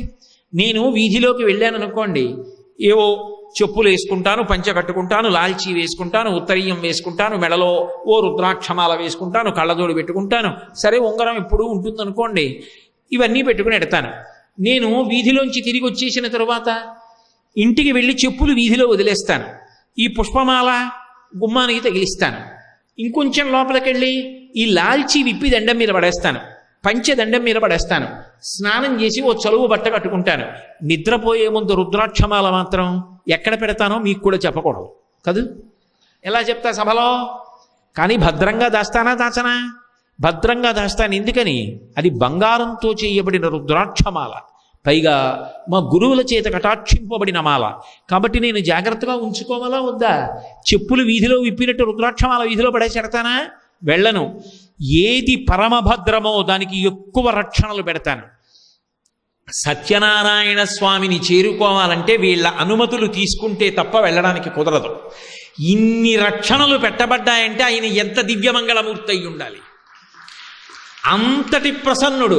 ఒరే అలా అన్నానని నేను ఎక్కడో కూర్చుంటే పాపం మీరు రాలేర్రా అని 365 రోజులు రైల్లోనైనా బస్సులోనైనా వచ్చి చాలా సునాయాసంగా ఒంట్లో కొద్ది ఓపికన్నా కూడా ఎక్కడానికి సాధ్యమైనన్ని తక్కువ మెట్లతో ఉన్నటువంటి క్షేత్రంలో విలిచి ఇంతమంది అమ్మల దర్శనం చేసిన తర్వాత సీతారామచంద్ర ప్రభు దర్శనం చేసుకుని మనం దర్శనం చేసుకోవడానికి యోగ్యమైన రీతిలో మహానుభావుడు విలిచి ఉన్నాడు. ఎంత అదృష్టవంతులమ్మ!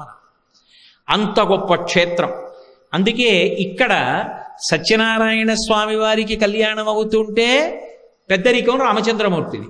సీతారామచంద్రమూర్తికి రేపు నవమి నాడు కళ్యాణం అయితే సత్యనారాయణ స్వామిది పెద్దరికం.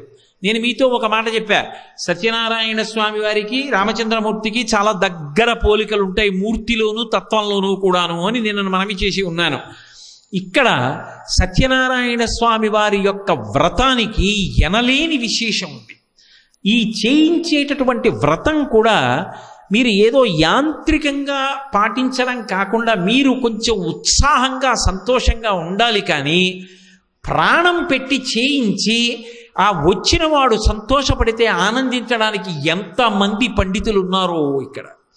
ఇంతమంది పండితులు ఒక దేవస్థానం మీద ఒక వ్రతం మీద ఆధారపడి జీవనాన్ని చేస్తున్నటువంటి అద్భుతమైన క్షేత్రం. ఇక్కడ వ్రతాన్ని ప్రారంభం చెయ్యాలి అంటే చాలా గొప్ప విశేషం. ఏదో మనం యాజమాన్యం స్వీకరించి కూర్చుంటే సరిపోదు. దానికి వస్త్రాన్ని పరిచి దేవాలయ ప్రాంగణం కనుక ఆ వస్త్రం మీద తండుల రాశి పోసి బియ్యం పోసి కలశ పెట్టి పూజ ప్రారంభం చేస్తారు. సరే, ఎప్పుడూ జరిగినట్టే దేశకాల సంకీర్తనం చేసి, దేశకాల సంకీర్తనమైన తరువాత గణపతి పూజ చేసి, కలశ పూజ చేసి, సత్యనారాయణ స్వామి వారి యొక్క వ్రత పూజ జరిగేటప్పుడు విశేషం ఏమిటంటే మొట్టమొదట పంచలోకపాలకుల్ని పిలుస్తారు. పంచలోకపాలకులు అంటే 5 ప్రధానులై ఈ లోకములన్నిటినీ కూడా పరిపాలిస్తూ ఉంటారు. వాళ్ళని మంత్రశక్తి చేత పిలుస్తారు. ఇది సనాతన ధర్మానికి ఉన్నటువంటి వైభవం.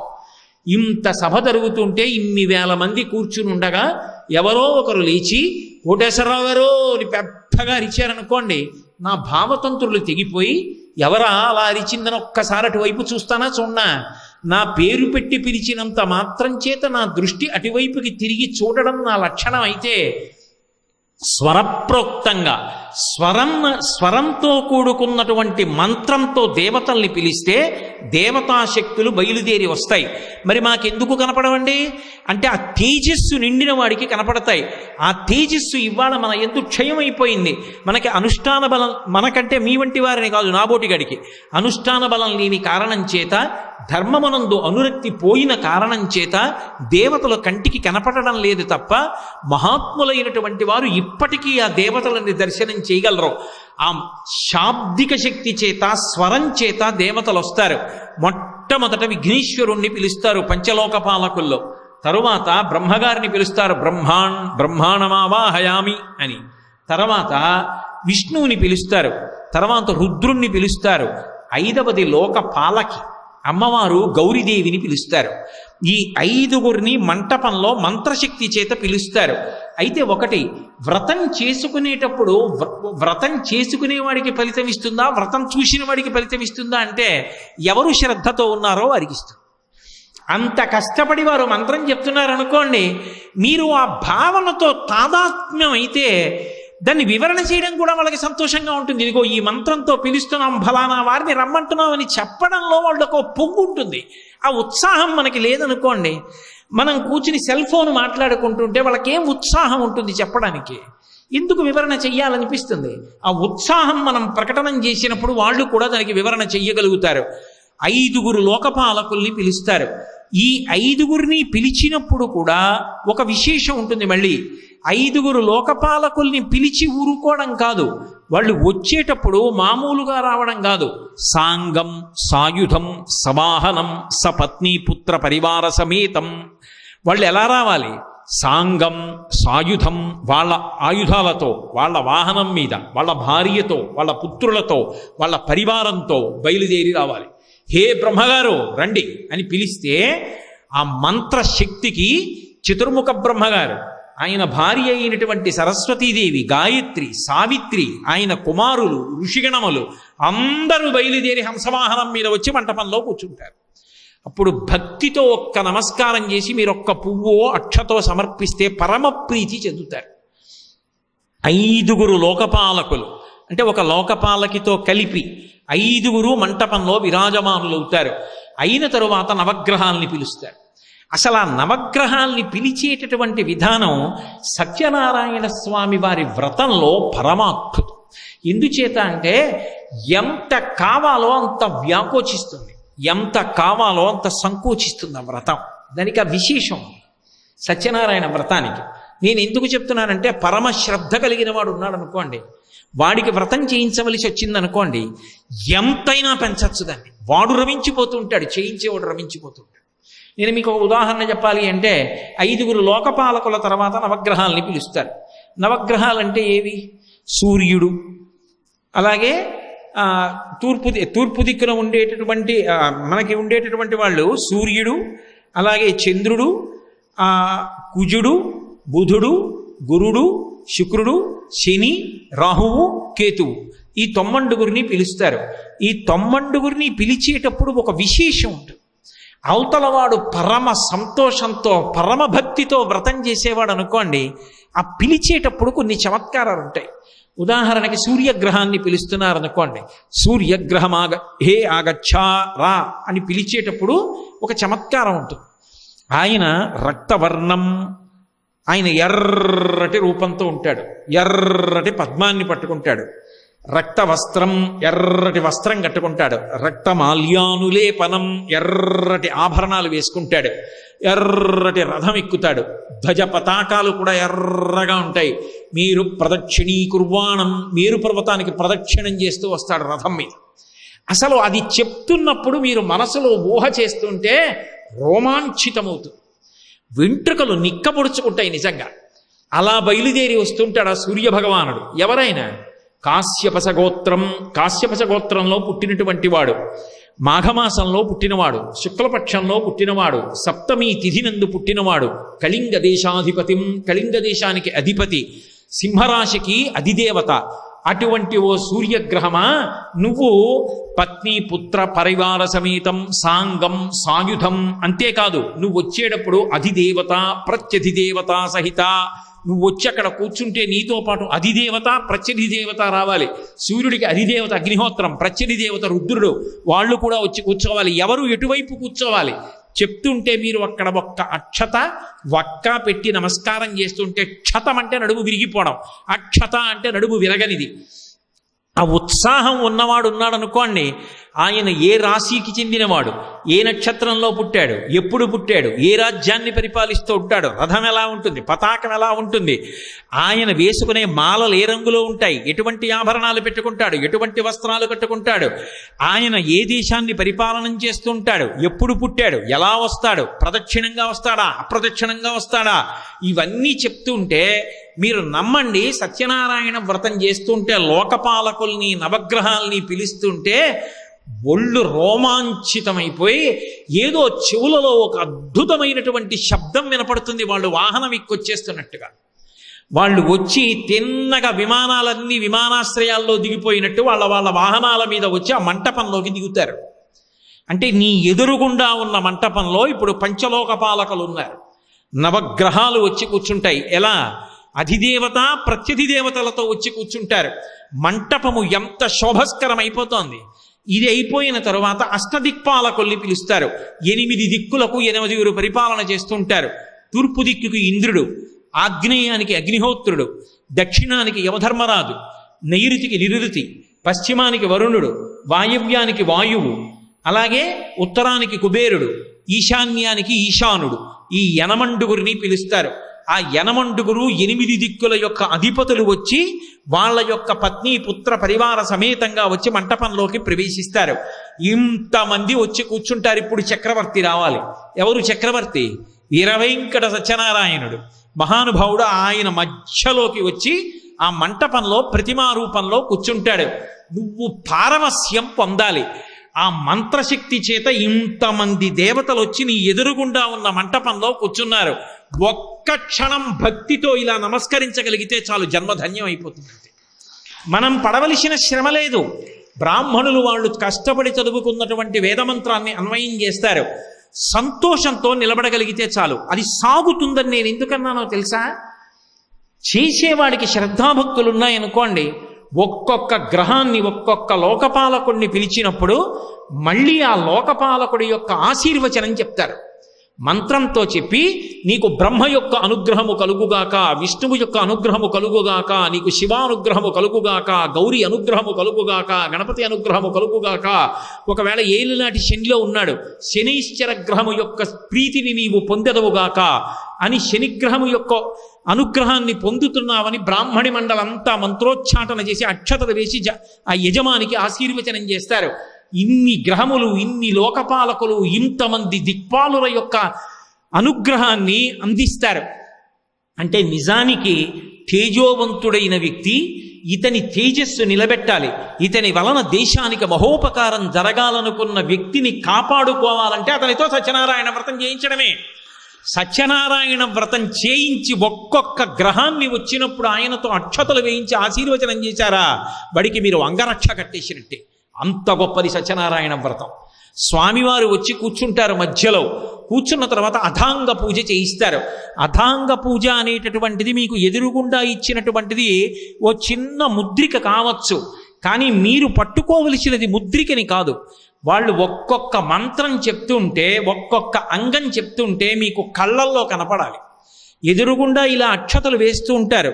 ఇలా వేస్తే భిక్ష, ఇలా వేస్తే పితృదేవతలకి, ఇలా వేస్తే పూజ.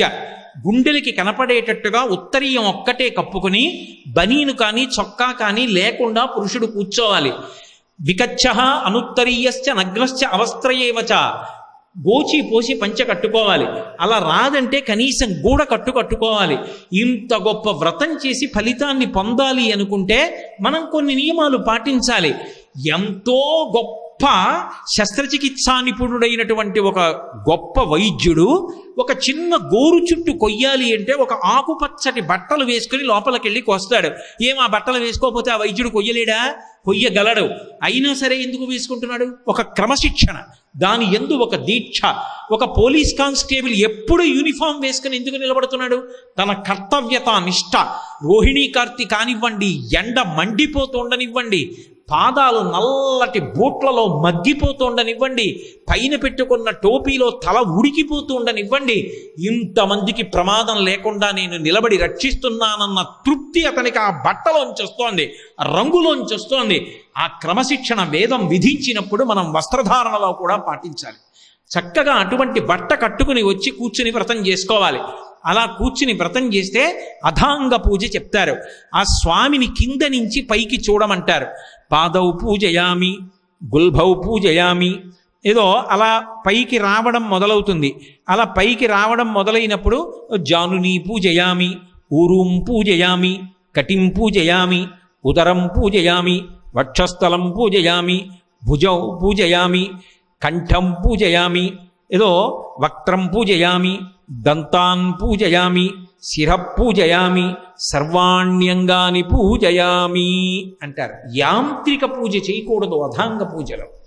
కళ్ళు మూసుకు కూర్చుంటే పాదౌ పూజయామి అనేటప్పటికీ ఆయన యొక్క 2 పాదముల మీద నా చేతిలో ఉన్నటువంటి అక్షతలు పడాలి. మీరు ఇలా వేయకపోయినా దోషం రాదు. అథాంగ పూజలో మీరు కళ్ళు మూసుకు కూర్చుంటే చాలు. మీరు ఇలా వేస్తున్నట్టు భావన చేస్తే ఆయన మైకు పట్టుకుని పూజ చేయిస్తూ పాదౌ పూజయామి అన్నారనుకోండి, మీరు ఇలా వేస్తే మీరు వేసిన అక్షతలు స్వామి పాదముల మీద పడాలి. గుల్భౌ పూజయామి అన్నారనుకోండి, ఆయన యొక్క చీలమండల మీద పడాలి. ఏదో జానుని పూజయామి ఆయన మోకాళ్ళ మీద పడాలి. ఊరూం పూజయామి ఆయన తొడల మీద పడాలి. కటిం పూజయామి ఆయన నడుం మీద పడాలి. ఉదరం పూజయామి ఆయన పొట్ట మీద పడాలి. వక్షస్థలం పూజయామి స్వామి గుండెల మీద వెయ్యాలి. ఏదో కంఠే పూజయామి ఆయన కంఠం మీద వెయ్యాలి. వక్త్రం పూజయామి ముఖం మీద ఓ 2 పువ్వులు వెయ్యాలి. దంతాన్ పూజయామి ఎలా? అది అథాంగ పూజలో రహస్యం. నిజంగా కళ్ళు విప్పి ఇలా వేసిన వాడికి దంతములు కనపడవు. ఎవరికి కనపడతాయి అంటే ఆ చేసేటటువంటి వాడి భక్తి చూసి ఎంత ప్రేమగా వేస్తున్నావురా. పాదాల మీద వేసినట్టు ముఖం మీద వేస్తారా? పాదాల మీద ఇలా వేస్తాను. ఆయన ముఖం మీద వేసేటప్పుడు లేచి నిలబడి గబుక్కుని ఏ కంట్లో తగులుతుందో, స్వామికి ఇబ్బంది కలుగుతుందేమో అని మెల్లిగా 2 జాజి పువ్వులు లాంటి తేలికైన పువ్వులు తీసుకుని ఆయన నుదుటికి తగల్చి ముక్కు మించి జారిపోయేటట్టుగా వేశాను అనుకోండి, వక్త్రం పూజయ, వక్త్రం అంటే సంస్కృతంలో నోరు ముఖం రెండు కూడా. అలా వేస్తే ఆయన ఏం చేస్తాడు? ఎంత ప్రేమ చూసావా, అనంతలక్ష్మీ సత్యవతీదేవి ఎంత భక్తో వీడికి అని ఇలా నవ్వుతాడు. ఇలా చిన్న నవ్వు నవ్వితే పళ్ళు కనపడతాయి. అప్పుడు స్వామి నీ దంతాల మీద కూడా వేస్తున్నాను అదొక్క జాజి పువ్వు పళ్ళ మీద వేశాడు. అది అభాంగ పూజ. అంతేగాని ఆయన చదివి నేను వేసి రెండిటి మధ్య సమన్వయం లేకపోతే ఇంకెక్కడి పూజ? అది ఎవరికి వారికి పరీక్ష. అధాంగ పూజ. అసలు ఆ అధాంగ పూజ దగ్గరికి వచ్చేటప్పటికీ పరవశించిపోవాలి. అబ్బా నా అదృష్టం, ఇంతమంది మధ్యలోకి చక్రవర్తి ప్రవేశించాడు. చక్రవర్తి ప్రవేశించిన తరువాత, అందుకే నేను చెప్పా కావాలంటే దాన్ని ఇంకా పెంచచ్చని. ఆ సత్యనారాయణ స్వామి విరాజమానుడు అయ్యాడనుకోండి, యజమాని భార్యతో లేచి నిలబడతాడు, వేదమంత్రాలు ఘోష చేస్తారు, మహానుభావుడి గురించి వేదంలో పన్నాలు చెప్తారు. వచ్చి కూర్చున్నాడు. తర్వాత యజమాని కూర్చుని పూజ మొదలు పెడతాడు. పొద్దున్న మొదలు పెడితే రాత్రి వరకు చేయొచ్చు సత్యనారాయణ వ్రతం. అంత సమయం కానీ శరీరానికి ఓపిక కానీ లేకపోతే అరగంటలో కూడా చేసుకోవచ్చు సత్యనారాయణ వ్రతం. ఎలా చేసినా భక్తి ప్రధానం. కాబట్టి చక్కగా ఆ అథాంగ పూజ చేసిన తరువాత స్వామికి షోడశోపచారములు చేసి, మిగిలిన దేవతలకి షోడశోపచారములు చేసి, ఆయనకి నైవేద్యాదులు నీరాజన మంత్రపుష్పాలు చేస్తారు. ఇవన్నీ చేసేటప్పుడు పరమ భక్తితో ఒక్కొక్క ఉపచారం చేసేటప్పుడు ఇంతమంది నా ఎదురుగుండా ఉన్నారన్న భావనతో, ఏదో ఆవాహయామి కూర్చున్నాడు, ఆసనం సమర్పయామి, ఓ మంచి సింహాసనాన్ని మనసులో తలుచుకోవాలి. ఓ 3 రోజులు ప్రవచనానికి నాకే వేశారే ఇంత మంచి కుర్చీ, ఆయనే వచ్చి కూర్చుంటానంటే కనీసం మనసులో ఊహించలేమా ఒక బంగారు సింహాసనం? ఆ సింహాసనం వేసి పాదపీఠం వేసి నేను నా భార్య కలిసి స్వామివారు అమ్మవారు వచ్చి కూర్చుంటుంటే గబగబా వెళ్ళి పాదపీఠాలు పక్కకి తీసేస్తే ఠీవిగా స్వామివారు వచ్చి కూర్చుని అమ్మవారు కూర్చుంటే, అమ్మా పాదం పెట్టుకోండి అని ఇద్దరికీ పాదపీఠాలు జరిపితే, ఆయన ఠీవిగా ఇలా కుడి పాదం తీసి ఇలా పాదపీఠం మీద పెడితే, తల్లి ఇలా ఒక పాదం పెడితే, నేను ఇలా చూసి జాలిగా స్వామి రెండో పాదం కూడా పెట్టండి అంటే, అప్పుడు ఏకన్యంచదక్షమం మమ పరంచ ఆకుంచ పాదాంబుజం మధ్యే విష్టర పుండరీకమభయం విన్యస్య హస్తాంబుజం త్వాం పశ్యేమ దిశేదుషీం ప్రతికళం కారుణ్య కులంకష స్పారాపంగతరంగమం మధురం ముగ్ధం ముఖం బిభ్రతీం అంటారు. ఇలా కాలు కిందకి మడిచి ఉన్నటువంటి కాలు తీసి రెండో పాదం కూడా ఇలా పీఠం మీద పెడితే ఆ 2 పాదములు కనపడుతుంటే సంతోషంతో పాదముల మీద నీళ్లు పోసి ఉత్తరీయంతో తుడిచి హస్తయోహో అర్ఘ్యం సమర్పయామి అంటే పోతన గారు అంటారు, కదలిన బాహు పద క్రమమున రవము సూపిడి నూపు రములవాణి అంటారు. ఆయన చేతులకు పెట్టుకున్న బంగారు కంకణములు కనకన కనకణం అనేటట్టుగా ఇలా చెయ్యి చాపితే ఆ చేతి మీద నీళ్లు పోసి స్వామి స్వామి నేను తుడుస్తాను ఉండండని ఎడంచెయ్యి కింద పెట్టి కుడి చేత్తో చెయ్యి తుడిచి, ఎంత అదృష్టం అని ఉత్తరీయం తీసి మానసికంగా ఆయన చెయ్యి తుడిస్తే ఒక్కొక్క ఉపచారాన్ని మనసక్కడ పెట్టి చెయ్యాలి. మనం మంత్రం చదవాలా ఏమన్నానా? పూజా ద్రవ్యాలు కూడా దేవస్థానం ఇస్తుంది. ఇది అయిపోయింది అది అయిపోయిందన్న భావన లేదు. అక్షత ఒక్కటి ఉంటే చాలు అన్నీ అందులోకి వచ్చేస్తాయి. మనసు అక్కడ నిలబెట్టి చక్కగా ఉపచారాలు చేసి ఆ వ్రతంలో పూజని పూర్తి చేసి స్వామికి ఇచ్చేటటువంటి ప్రసాదం బహుశ్రేష్టం. అసలు ఇప్పటికీ లోకంలో ఒక మాట అంటూ ఉంటారు, సత్యనారాయణ స్వామి వారి ప్రసాదం ఇంట్లో ఎంత వండినా అన్నవరంలో వండినట్టు రాదండి అంటే. దానికి ఆ పేరుంది. అన్నవరంలో వండినటువంటి ప్రసాదం ఘమఘమలాడుతూ ఆ తావరాకులు విప్పుతుంటే ఒక్కొక్కసారి వ్రతం చేయించే పురోహితులు అంటుంటారు, గబుక్కు నోట్లో వేసుకోకండి నైవేద్యం పెట్టాలంటారు. కన్నతల్లి బిడ్డని రా రా భోజనానికి పిలిస్తే ఎలా ఉంటుందో దాని సువాసనలు అలా ఉంటాయి.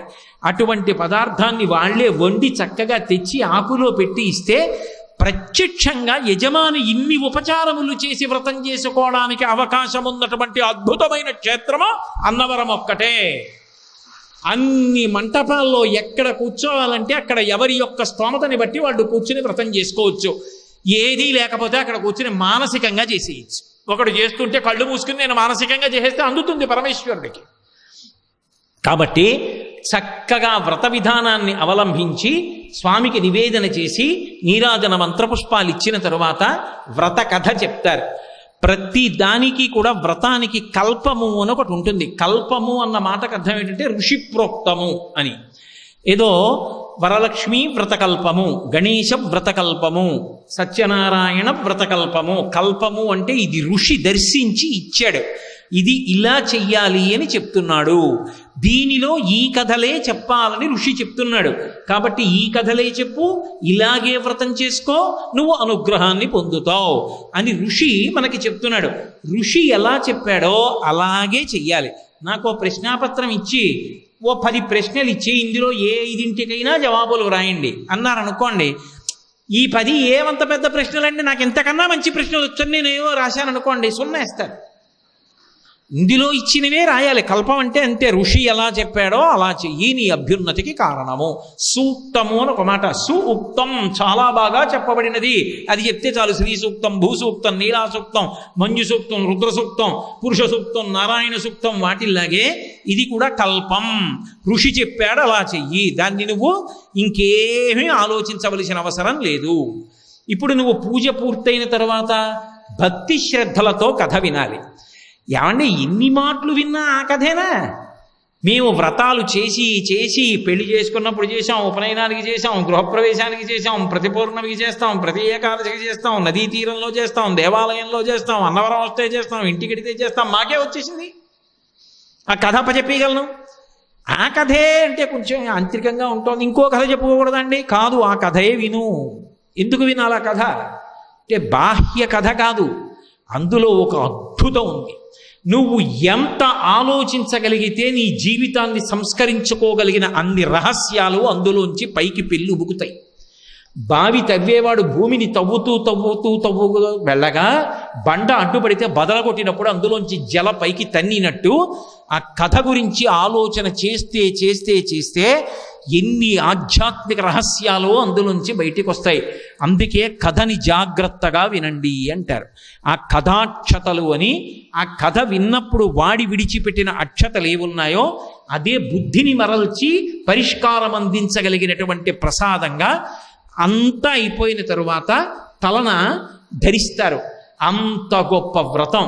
ఆ వ్రతం చివర చెప్పబడేటటువంటి కథ ఏమిటి, ఆ కథ ఎన్ని అధ్యాయాలుగా ఉంది, అసలు సత్యనారాయణ స్వామి వారి కథ ఎందు దాగి ఉన్నటువంటి అద్భుతమైన ఆధ్యాత్మిక రహస్యాలు ఏమిటి, ఎందుకు ఆ వ్రతం చేసుకుని కథ విన్నంత మాత్రం చేత వ్యక్తి పరిణతి పొందుతాడు, ఈ విశేషాలన్నింటినీ మళ్ళీ రేపు సాయంకాలం 6:30 మనం కలుసుకున్నప్పుడు నా చేత సత్యనారాయణ స్వామి ఎంత పలికిస్తే అంతా పలికించి ధన్యులమవుదాం.